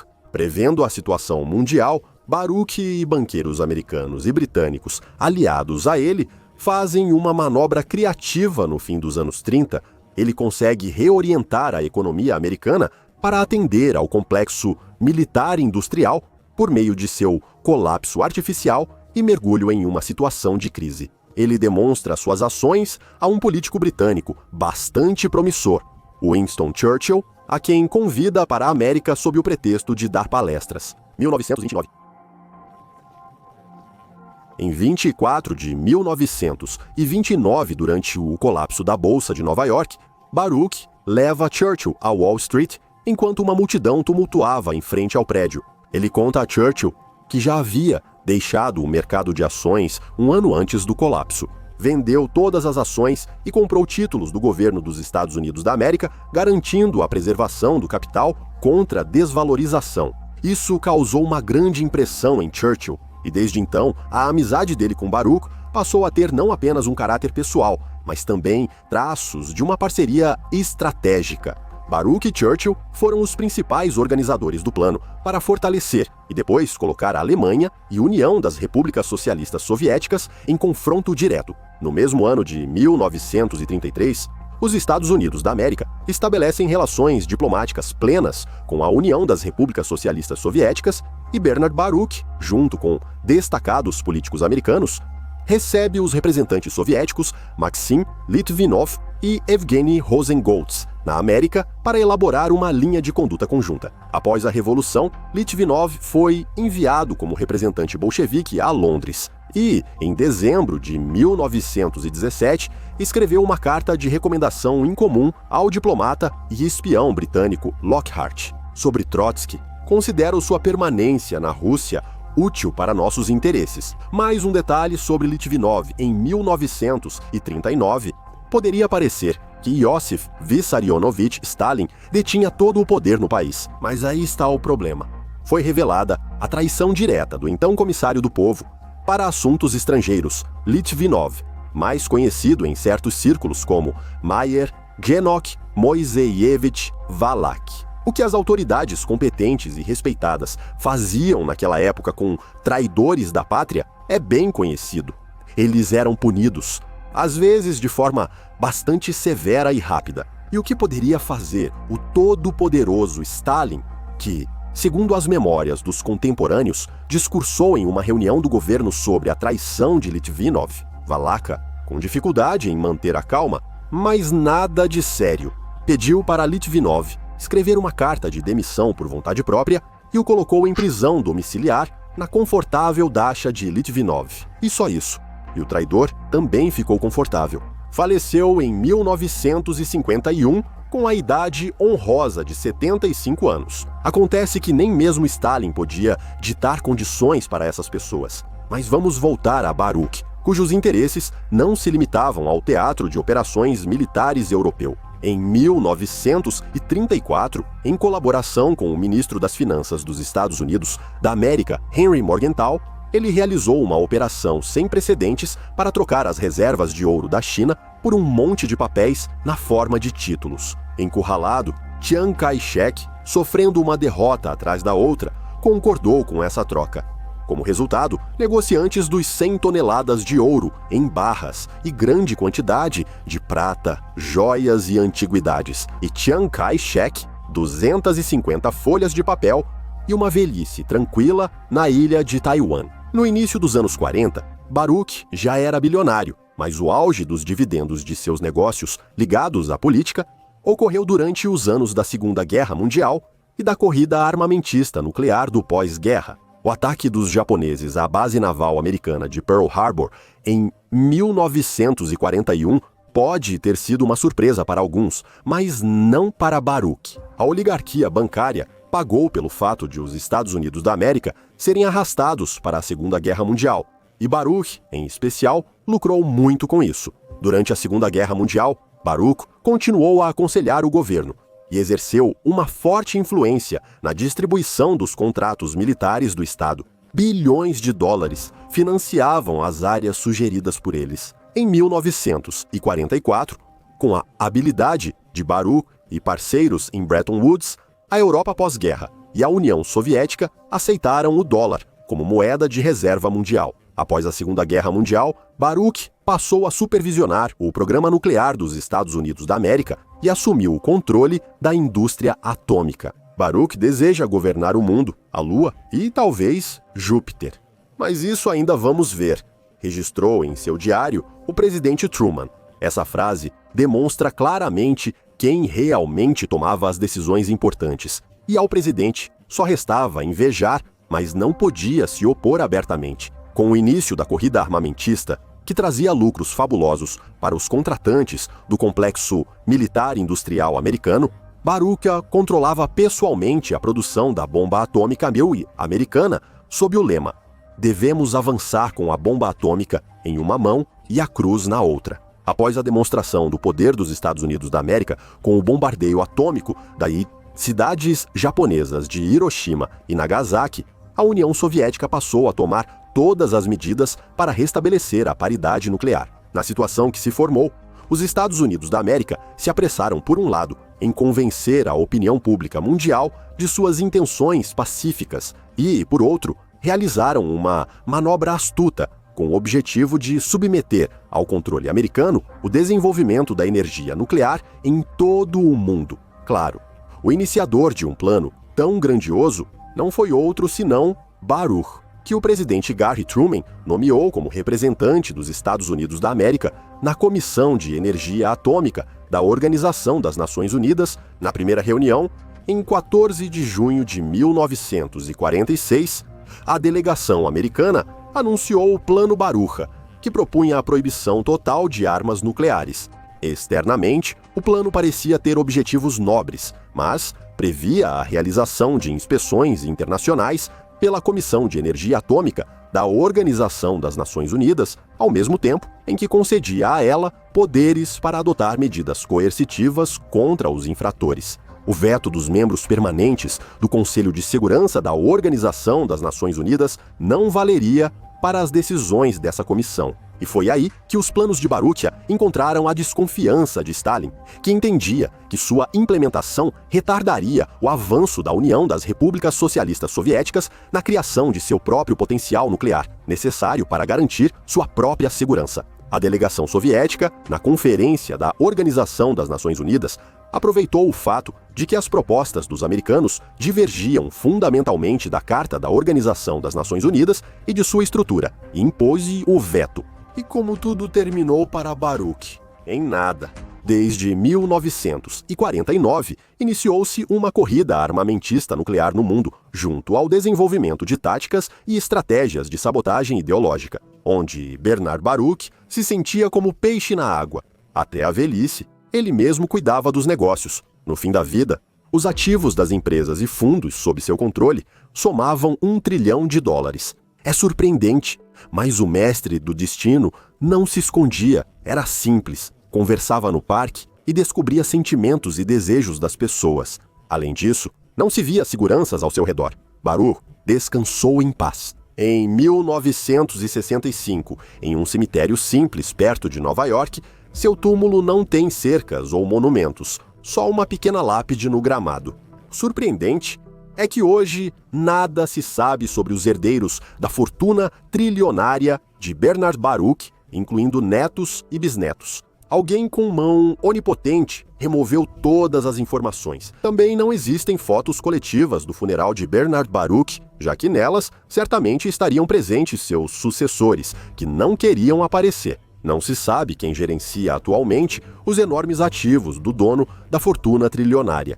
O Banco dos Baruch, fundado há 400 anos hoje, ocupa uma posição modesta na 4ª dezena dos rankings mundiais. Porque existe o Banco dos Bancos, que não precisa de nenhum ranking, e existem todos os outros. E não é por acaso que na encenação mundial do 11 de setembro, o departamento internacional da sede do banco Standard Chartered estava localizado em um prédio adicional, que supostamente desabou espontaneamente. Em questão de segundos, desapareceram nos escombros transações financeiras de trilhões de dólares e dezenas de toneladas de ouro foram dadas como perdidas. Mas é hora de passar para o próximo clã, cuja influência sobre o destino do Império Russo é difícil de superestimar. Falavam dele assim: nada do que é judaico é estranho ao seu coração. A Enciclopédia Judaica Americana, Judaica, apresenta os seguintes dados biográficos sobre Yaakov Schiff. Yaakov Genri Schiff, financista e filantropo americano, nasceu na Alemanha e era descendente de uma destacada família rabínica. O fundador dessa família, Schiff Meyer ben Yaakov HaKohen, foi um grande talmudista e autor rabínico. Yaakov Schiff teve educação secular e religiosa em uma escola local, seguindo seu pai, Moisés, sócio do banco Rothschild. Aos 18 anos, Schiff emigrou para os Estados Unidos, onde entrou para uma corretora em Nova York e se tornou sócio da Bud Schiff & Co. Em 1875, casou-se com a filha de Salomão Liub, chefe da Kunlebi e Copádio, e ingressou na firma Teste. E, como naquela piada, foi aí que a sorte realmente sorriu para ele. Esse banco foi fundado em 1867 por Abrão Kun e Salomão Liub. Após o casamento, o banco, no qual o capital principal pertencia ao pai da esposa, Schiff, transformou em um dos maiores da América e depois comprou-a a parte de Abrão Kun. É notável que os recursos para essa transação foram fornecidos pelos Rothschild. Também é igualmente interessante que em 1894, o sócio sênior da Kunlubi Co., Felix Warburg, sobre quem falaremos mais adiante, se casou com a filha de Schiff, Frida. Por sua vez, a filha deles, em 1916, se casou com Walter Nathan Rothschild. De acordo com o chefe do clã, todos os personagens têm laços familiares próximos. Mas vamos voltar a Schiff, que não se limitou apenas à atividade bancária, mas também investiu na indústria. Era a metalurgia, companhias elétricas, telegráficas e mais tarde telefônicas. Os investimentos no desenvolvimento das ferrovias também trouxeram um bom lucro. Sendo um dos líderes da comunidade judaica nos Estados Unidos da América, Schiff financiou a criação do Seminário Teológico Judaico e departamentos judaicos nas bibliotecas públicas dos Estados Unidos da América. Ele também foi vice-presidente da Câmara de Comércio dos Estados Unidos da América, fez parte do Conselho Municipal de Educação de Nova York e ocupou muitos cargos honorários. Em sua biografia, há muitos exemplos de apoio ao povo escolhido por Deus. Tudo estaria bem se isso não tivesse prejudicado tanto o mundo e a nós mesmos. Vamos analisar 3 objetivos principais que Schiff buscava e que mudaram o rumo do desenvolvimento do nosso futuro. Apoiar qualquer adversário da Rússia czarista, Jacob Schiff concedia grandes empréstimos ao governo americano, assim como aos governos de estados estrangeiros. O maior deles, de 200 milhões de dólares, foi um empréstimo para o Japão, durante a Guerra Russo-Japonesa. Schiff acreditava que o regime czarista na Rússia seguia uma política antissemita. Vamos nos aprofundar um pouco mais nessa questão. O primeiro pretexto para o início de uma ajuda ativa aos revolucionários foi a campanha anunciada pela concessão de todos os direitos aos judeus. Schiff afirmou isso a Wita de maneira totalmente franca. Diga ao seu soberano que, se o povo judeu não receber seus direitos de forma voluntária, eles serão conquistados à força, com apoio da revolução. Com o início do século XX, o governo russo fez grandes concessões aos judeus e a Rússia, naquele momento, era quase o único país onde vivia o povo judeu trabalhador. Ou seja, ao contrário da França, da Alemanha e especialmente dos Estados Unidos, onde os judeus se dedicavam principalmente à agiotagem e aos negócios. Na Rússia, viviam milhões de judeus que trabalhavam com o suor do próprio rosto, mas o judaísmo russo estava se dividindo em classes. Se a geração mais velha lia a Torá, frequentava a sinagoga e respeitava a lei, sendo contra abalos revolucionários, a geração mais jovem lia Marx, não ia à sinagoga e zombava dos costumes dos antepassados. Sociedades secretas internacionais aproveitaram essas divisões, como Nikolai II tentou negociar com os rabinos judeus, como ele entrou em contato com os Rothschild. O que a inteligência russa descobriu a partir da transcrição da reunião dos 5 bilionários judeus, porque Stolypin foi assassinado. Essas questões estão ligadas e podemos falar sobre elas. Mas será que vale a pena? Curta este filme se achar que vale a pena.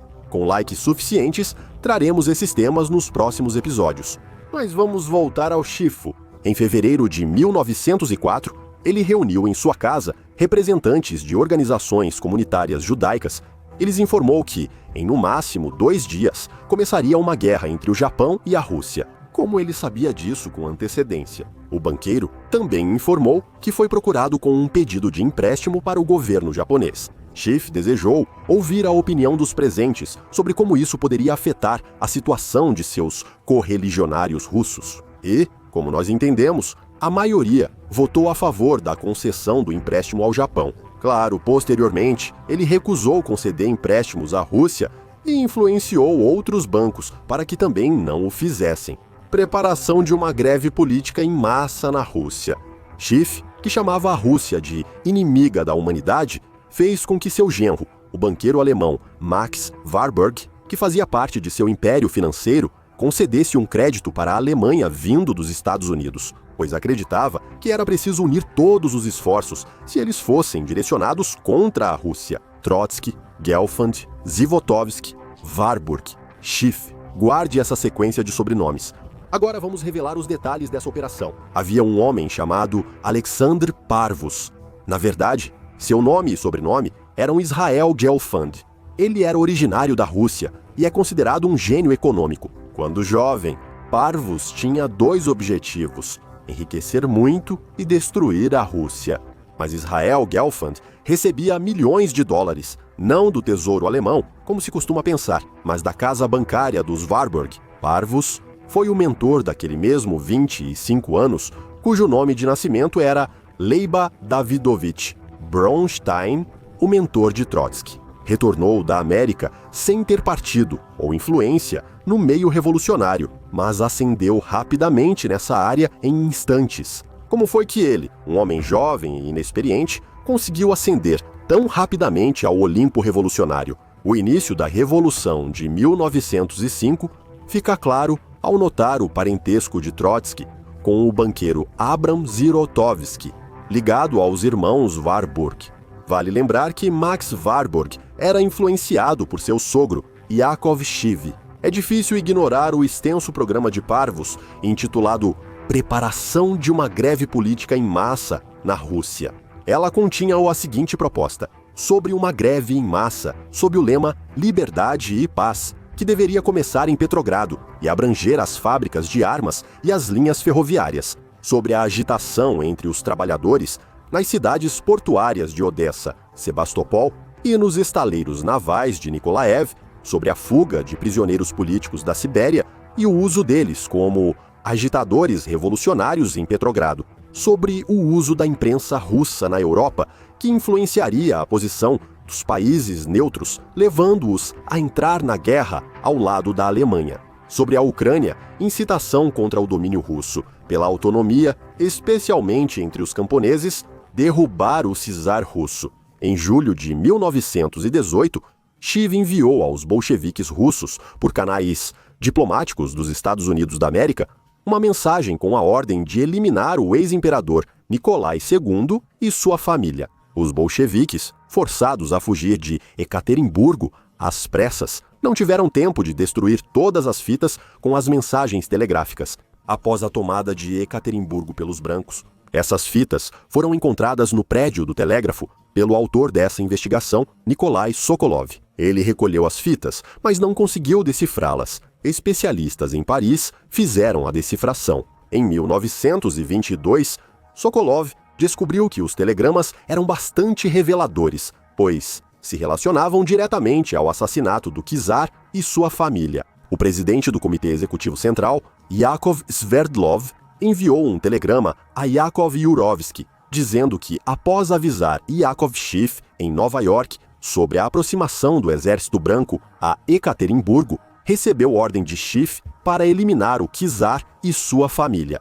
Essa ordem foi entregue a Sverdlov através da representação americana, que na época estava localizada em Vologda. Sverdlov ordenou a Yurovsky cumprir essa ordem implacável, mas no dia seguinte, Yurovsky decidiu verificar se a ordem realmente se referia a toda a família ou apenas ao ex-imperador. Sverdlov confirmou que toda a família deveria ser eliminada, e Yurovsky foi nomeado responsável pela execução da ordem. Ainda há discussões hoje sobre o que aconteceu depois e se a família imperial foi realmente morta. Mas sobre isso, contaremos em outra ocasião. Vamos destacar: o investigador militar russo, Boris Brazol, considerado por seus contemporâneos um investigador nato, estava em missão nos Estados Unidos da América desde 1916 e ficou lá após a Revolução. No arquivo do Departamento de Estado está guardado seu relatório Bolchevismo e Judaísmo,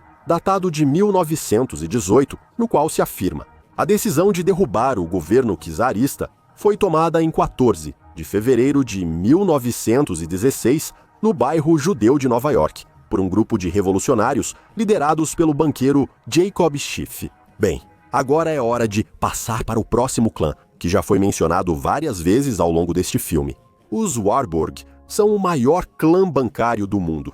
O que há de notável sobre eles, com o que lidavam no passado e com o que lidam atualmente? Antes de falar sobre os Warburg, é importante lembrar que não se pode analisar os bastidores bancários sem considerar os laços familiares, pois a maioria desses clãs se casou entre si por séculos. Desde o século XIX e em parte do XVIII, formou-se uma rede bancária internacional coesa, composta por parentes próximos e distantes.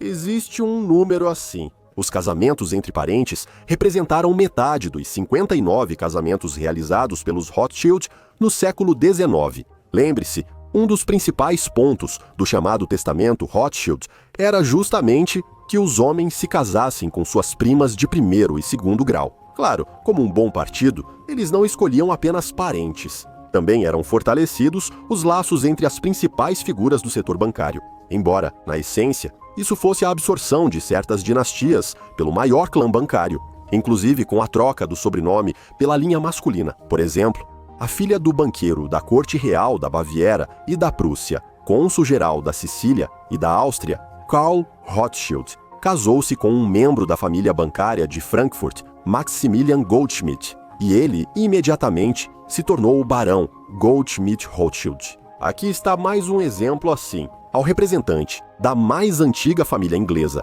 da elite da aristocracia judaica, Abraham Montefiore, que se casou com a filha de Amichel Rothschild, foi sugerido que mudasse seu sobrenome para Rothschild para ser admitido nos negócios financeiros. Depois, Montefiore Rothschild virou supervisor bancário monopolista em toda a Austrália. E o casamento de Kalman Rothschild com Adelheid Hertz, futura favorita do rei de Nápoles, em 1818, garantiu aos Rothschilds não apenas uma ligação comercial, mas também um parentesco indireto com os Oppenheimer. Cada casamento aumentava seu status aristocrático, seguindo a política interna da família. Mais uma vez, eles elevaram seu status em 1814, quando se aliaram aos Warburg. Agora vamos dar uma olhada mais de perto nesse clã. Esta é uma família sefardita, que tinha o nome significativo de Del Banco, originária de Veneza, onde era uma das mais ricas, e foi justamente a diáspora judaica veneziana que se tornou o berço da moderna elite financeira mundial. O grupo financeiro judaico-veneziano era o mais rico e o maior da Europa. Vivia apenas em uma cidade, mas, por seus laços históricos com outras regiões, controlava os fluxos de capitais em toda a Eurásia. A posição econômica de Veneza se baseava na usura e no tráfico de escravos no Mediterrâneo. Depois, devido a vários fatores, o tráfico de escravos começou a diminuir em toda a Europa.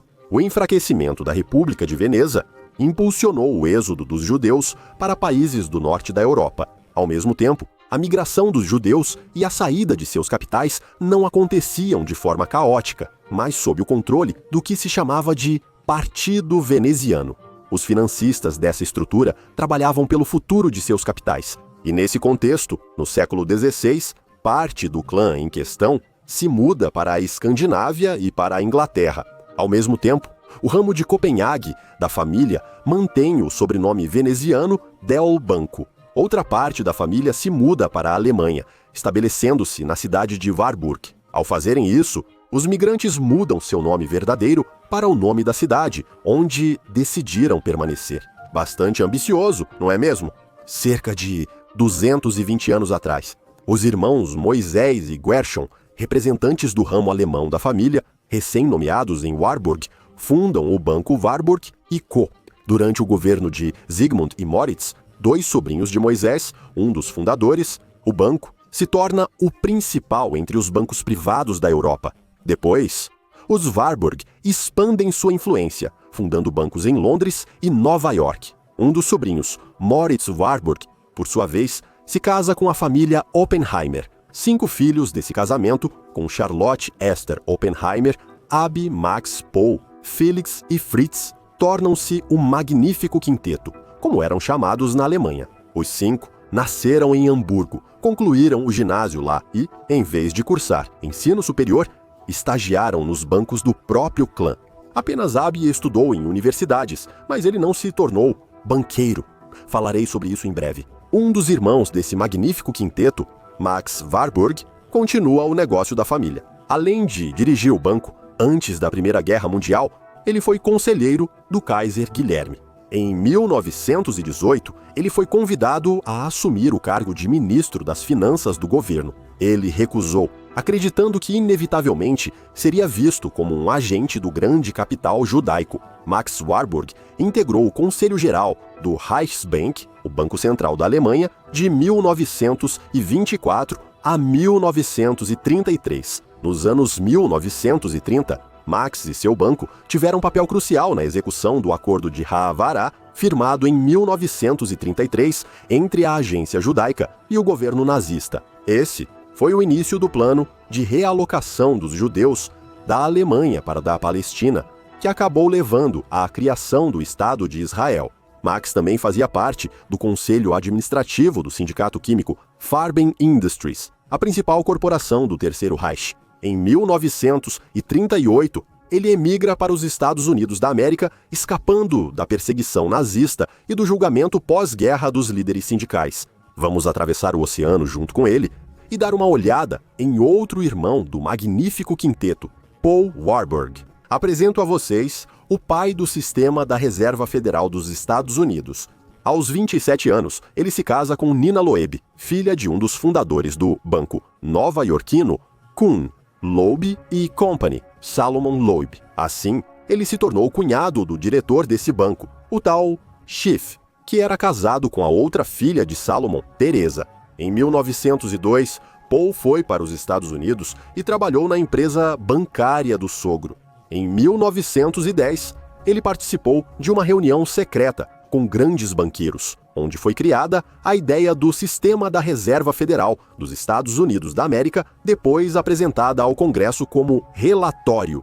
Após a aprovação pelo Congresso, em 1914, da Lei sobre o Sistema da Reserva Federal, Paul foi escolhido entre os primeiros 5 membros do Conselho do Banco Central. Faz sentido dizer que o Federal Reserve dos Estados Unidos da América é um banco privado, acima das autoridades oficiais do país. Mas isso não é tudo. Aqui vai mais um detalhe importante. Em 1929, o chamado Conselho de Relações Exteriores adquire seu próprio prédio. Uma parte significativa dos fundos para essa compra foi fornecida pelo então diretor desse conselho, o próprio Paul Warburg, e John Rockefeller contribuiu com a parte restante, o que é o Conselho de Relações Exteriores, financiado pela Fundação Rockefeller e outras semelhantes, isso é, basicamente, um centro de pensamento, a maior estrutura fechada de ordem da elite americana. De 1945 a 1972, cerca de 45% dos cargos de política externa no governo dos Estados Unidos da América eram ocupados, ao mesmo tempo, por membros dessa estrutura. Ingressar nela era, essencialmente, um rito de iniciação para qualquer figura da política externa. E a CIA, o serviço secreto mais famoso dos Estados Unidos da América nas primeiras décadas de sua existência, operava sob a liderança de membros desse conselho, como Allen Dulles, John McCone, William Colby e outros. Além disso, Paul Warburg fundou a Fundação Carl Schurz, que foi uma das estruturas onde amadureceu a ideia de controle da população mundial. Sabendo de tudo isso, não surpreendem as palavras do filho de Paul Warburg, James Warburg, que em 1950 disse o seguinte: "Nós teremos um governo mundial, gostemos disso ou não. A única questão é como esse governo mundial será criado, por acordo ou por conquista." Vamos passar para o terceiro irmão, Felix Warburg, que nasceu há pouco menos de 150 anos. Ele se muda para os Estados Unidos em 1894 e, no mesmo ano, se casa com Frida Schiff, filha de Jacob Schiff. Ele também começa a trabalhar na empresa Kuhn, Loeb e Co., presidida pelo sogro e onde o irmão mais velho já atuava. Paul Felix tornou-se um dos fundadores do American Jewish Joint Distribution Committee. Joint contribuiu para o desenvolvimento de assentamentos judaicos em Eretz Israel, apoiou a Palestine Economic Corporation e a Universidade Hebraica de Jerusalém. Em 1927, visitou a União das Repúblicas Socialistas Soviéticas como um dos líderes do projeto AgroJoint. Ele visitou 40 assentamentos judaicos na Crimeia e na Ucrânia, criados graças a esse projeto. Que projeto foi esse de criação de um Israel na Crimeia, sobre o qual hoje em dia não se costuma lembrar? Em 1929, foi firmado um acordo, pelo qual a União Soviética recebia anualmente cerca de $1,5 milhão do Joint. Em troca, foram dados como garantia 375 mil hectares na Crimeia, em ações compradas por mais de 200 cidadãos dos Estados Unidos da América, incluindo Roosevelt, Hoover, Rockefeller e Marshall. Em 1936, após o Estado soviético receber um total de $20 milhões, esse projeto, chamado de Califórnia da Crimeia, foi encerrado e esquecido, e os recursos deixaram de ser enviados. O tema ressurgiu em 1943, na Conferência de Teherã, quando Roosevelt avisou Stalin que logo enfrentaria dificuldades para fornecer suprimentos à União das Repúblicas Socialistas Soviéticas via Lend-Lease. Caso o projeto da Califórnia da Crimeia não fosse retomado, em 1954 venceria o prazo de devolução do dinheiro recebido para a Nova Califórnia. Segundo uma versão, a transferência da Crimeia para a Ucrânia, ideia que o governo ucraniano resistiu por muito tempo, visava dificultar para os americanos qualquer tentativa de reivindicar a devolução da península dada como garantia. O quarto irmão mais velho trocou as manipulações bancárias por livros. Abi Warburg não gostava dos rituais judaicos rigorosamente seguidos pela família e rejeitou cedo todos os planos de carreira ligados à atividade bancária. Ele também não queria ser médico nem advogado. Abe, quando tinha 13 anos, sem hesitar, fez um acordo com seu irmão Max, que tinha 12 anos, concordando em abrir mão de seu direito como filho mais velho de liderar o banco da família em troca das obrigações de Max. Dar a ele todos os livros necessários. Anos depois, Abe se tornaria o fundador de uma enorme biblioteca de estudos de arte com mais de 300 mil volumes que se transformaria no Instituto Abe de Londres. Ele estudou arqueologia, história da arte, psicologia, história da religião em Bonn, Munique e Estrasburgo. Defendeu sua tese de doutorado sobre 2 obras-primas de Botticelli. Em 1895, Abe fez uma grande viagem pelos Estados Unidos, onde dedicou muito tempo ao estudo da cultura das tribos indígenas americanas. Hoppe, em 1897, casou-se contra a vontade do pai com a artista Maria Gertz, filha de um senador de Hamburgo e membro do sínodo da Igreja Evangélica Luterana. Abe se estabeleceu com a esposa em Florença, onde seus amigos eram escritores, artistas, escultores e historiadores de arte famosos. O quinto irmão, Fritz Warburg, o mais novo do famoso grupo de 5, criou em Hamburgo a Bolsa de Metais e o respectivo departamento no banco. Fritz sempre teve amigos judeus. Ele gostava de falar em Yiddish e adorava histórias sobre a vida nas aldeias judaicas. Na família dele, todas as tradições judaicas eram respeitadas e os irmãos chamavam Fritz de sua consciência judaica. Com a morte do pai, ele passou a liderar a comunidade judaica de Hamburgo. Vale ressaltar que a rica cidade hanseática de Hamburgo tornou-se um refúgio para muitos judeus europeus. Em Hamburgo, surgiu a comunidade judaica mais poderosa da Alemanha. Uma camada judaica restrita, mas extremamente influente, ainda é chamada pelos alemães de Kaiserjuden, judeus imperiais. Fritz e sua família deixaram Hamburgo para a Suécia em agosto de 1938 depois de Max partir para Nova York. Porém, um mês depois, ele retornou a Hamburgo. Porém, nesse período, a situação na Alemanha mudou muito após a Noite dos Cristais. Dias depois, quando Fritz ia voltar para a Suécia, a Gestapo o prendeu no aeroporto. Ele passou mais de 6 meses na prisão junto com outras centenas de judeus presos de sua comunidade de Hamburgo. Fritz foi salvo pelo banqueiro alemão Cornelius von Berenberg-Gossler, com quem ele fazia parte do conselho de administração do Banco Nacional Alemão. Cornelius conseguiu negociar em Berlim, com o assistente de Himmler, Heydrich, um acordo pelo qual Fritz deveria resgatar 100 judeus antes de enviá-los, junto com ele, para a Suécia. No final da vida, Fritz mudou-se para Israel, onde morreu em um kibbutz, os últimos da famosa Quinteto dos Irmãos Warburg, uma família assim, sobre a qual com certeza não se fala nas aulas de história. Ele a influenciou mais que alguns governantes públicos.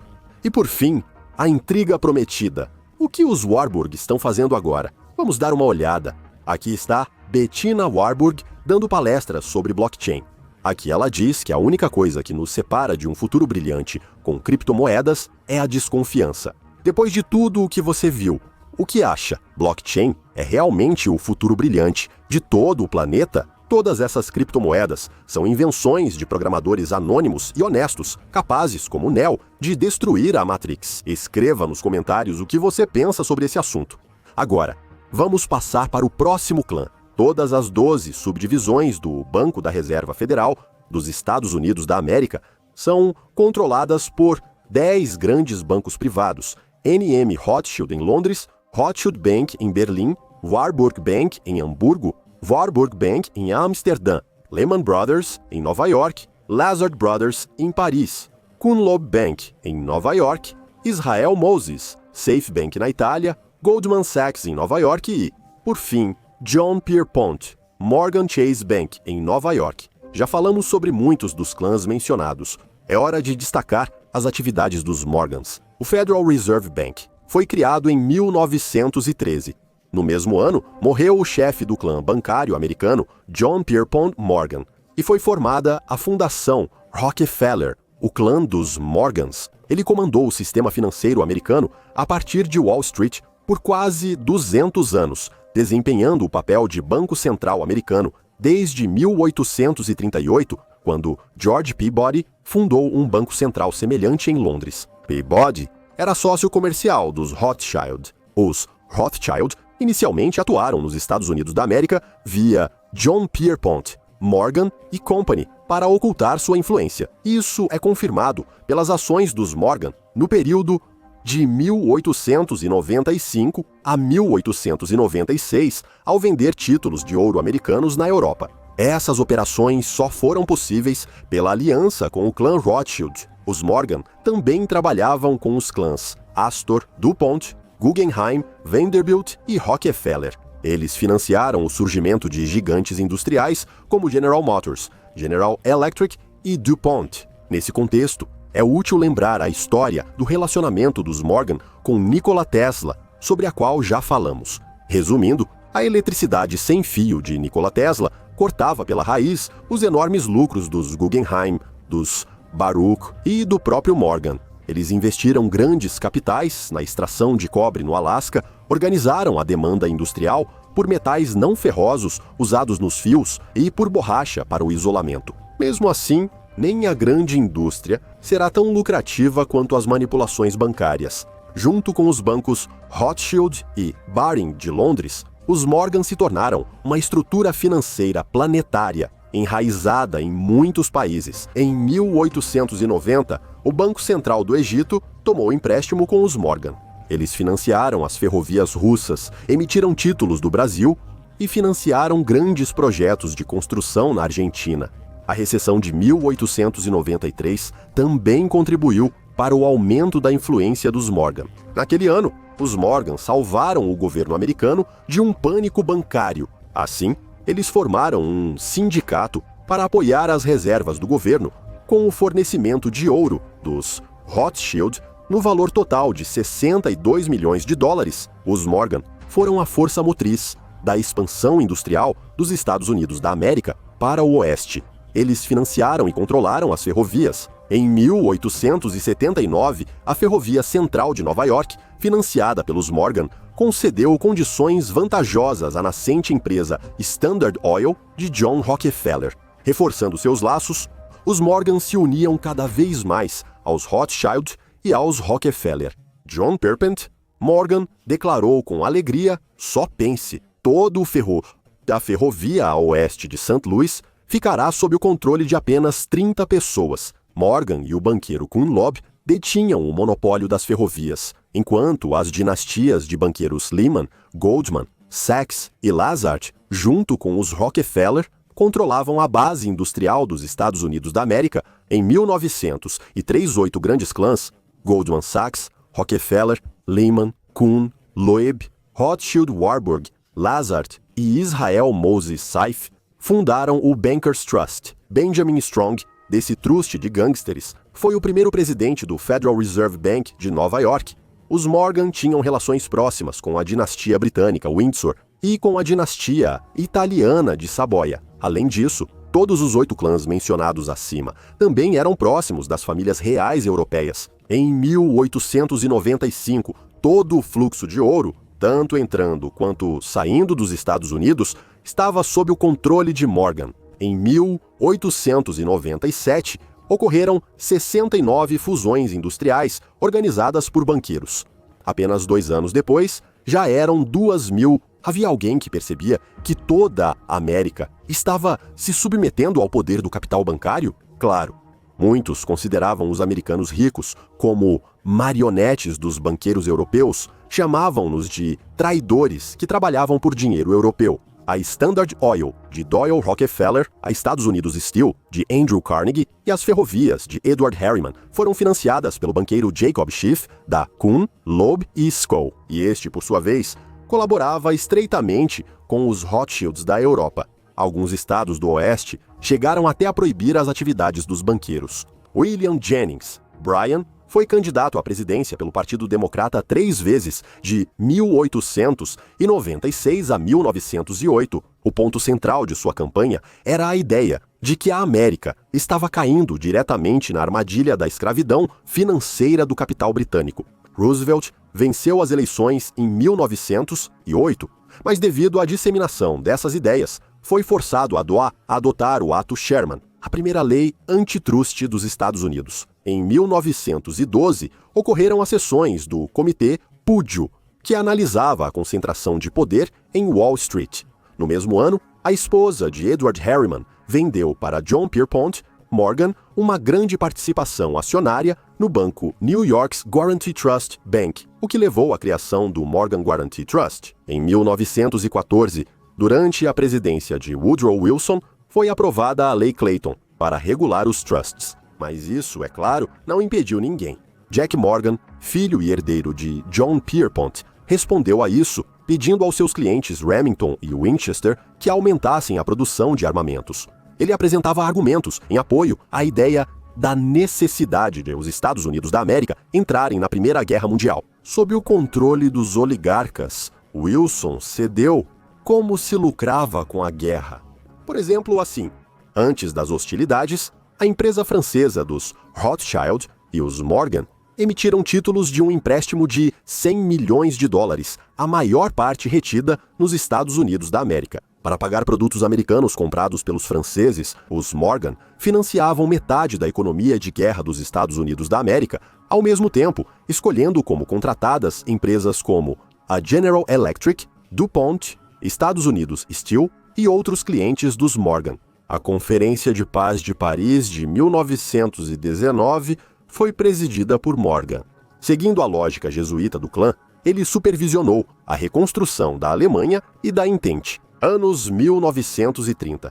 Americanos tentaram novamente buscar a verdade. Após o colapso da Bolsa em 1929, Goldman Sachs, Banco Lehman e outros banqueiros lucraram. Aqui está uma citação daquela época de um alto funcionário, o presidente do Comitê de Finanças e Bancos da Câmara dos Representantes, Louis McFadden. Sobre a Grande Depressão, ele disse o seguinte: não foi um acaso, foi um evento cuidadosamente planejado. Os banqueiros de nível internacional queriam criar aqui uma atmosfera de desespero para então aparecerem como nossos governantes. O senador Gerald Nye, em 1936, liderou uma investigação sobre o fornecimento militar. O funcionário concluiu que os Morgans arrastaram os Estados Unidos da América para a Primeira Guerra Mundial.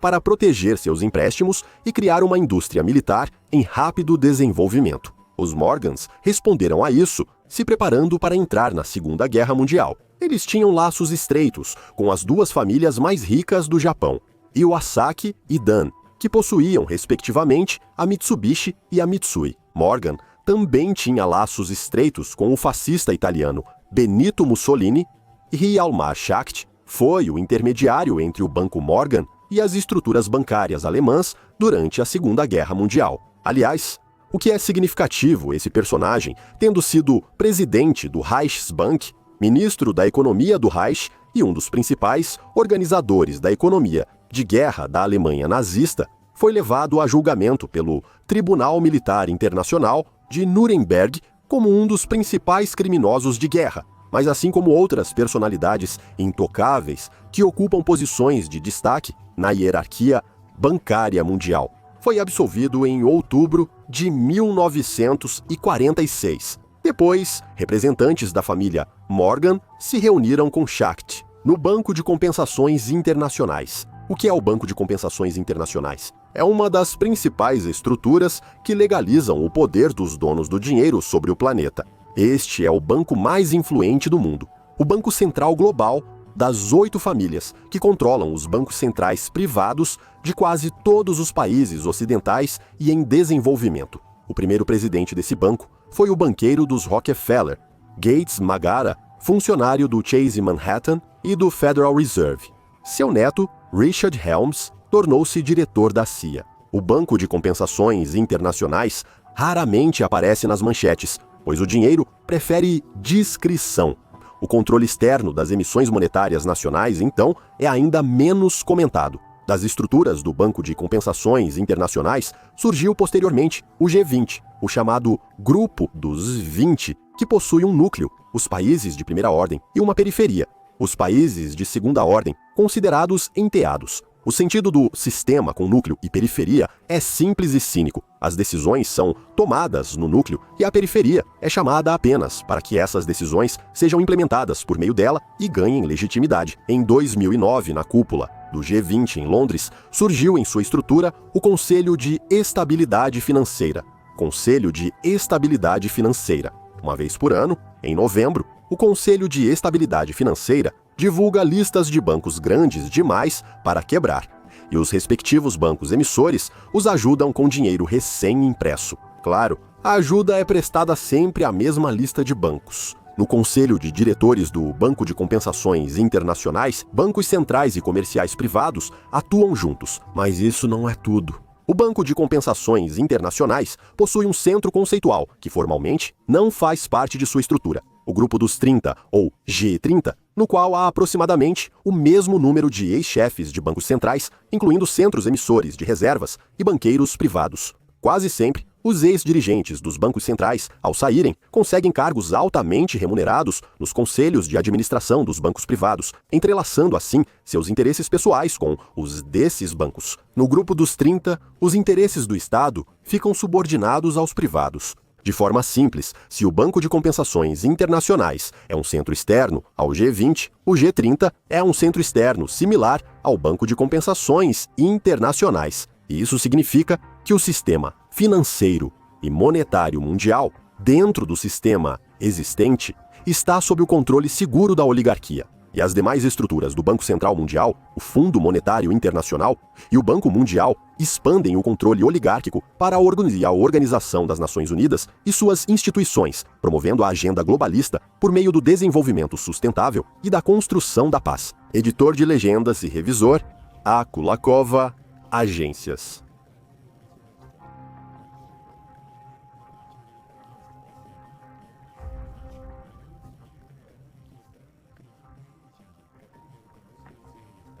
São privadas, e os estados dependem dessas classificações. Se antes era preciso enviar tanques para um país indesejado, agora basta derrubar sua classificação. Os proprietários do capital acionário dos principais bancos e empresas transnacionais são sempre os mesmos: investidores institucionais e fundos de investimento mútuo, 10 a 15 das mesmas empresas de gestão de ativos.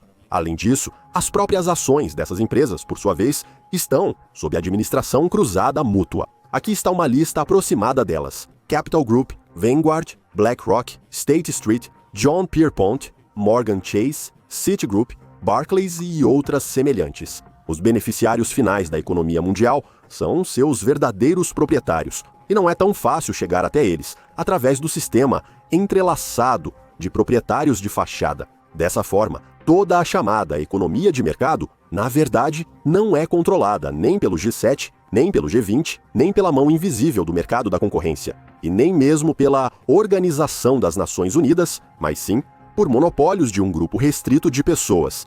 As barraquinhas próximas à estação competem, mas os oligarcas fazem acordos, dividem influência e recursos e controlam o poder mundial no chamado capitalismo global. O que você acha? Como é possível sair dessa prisão? É possível criar um sistema alternativo próprio? E quem seria capaz de fazer isso? Deixe sua opinião nos comentários. Agradecemos por assistir e pedimos que avalie este vídeo de forma justa, se você acha que as informações deste episódio merecem atenção. Até breve na Cramola.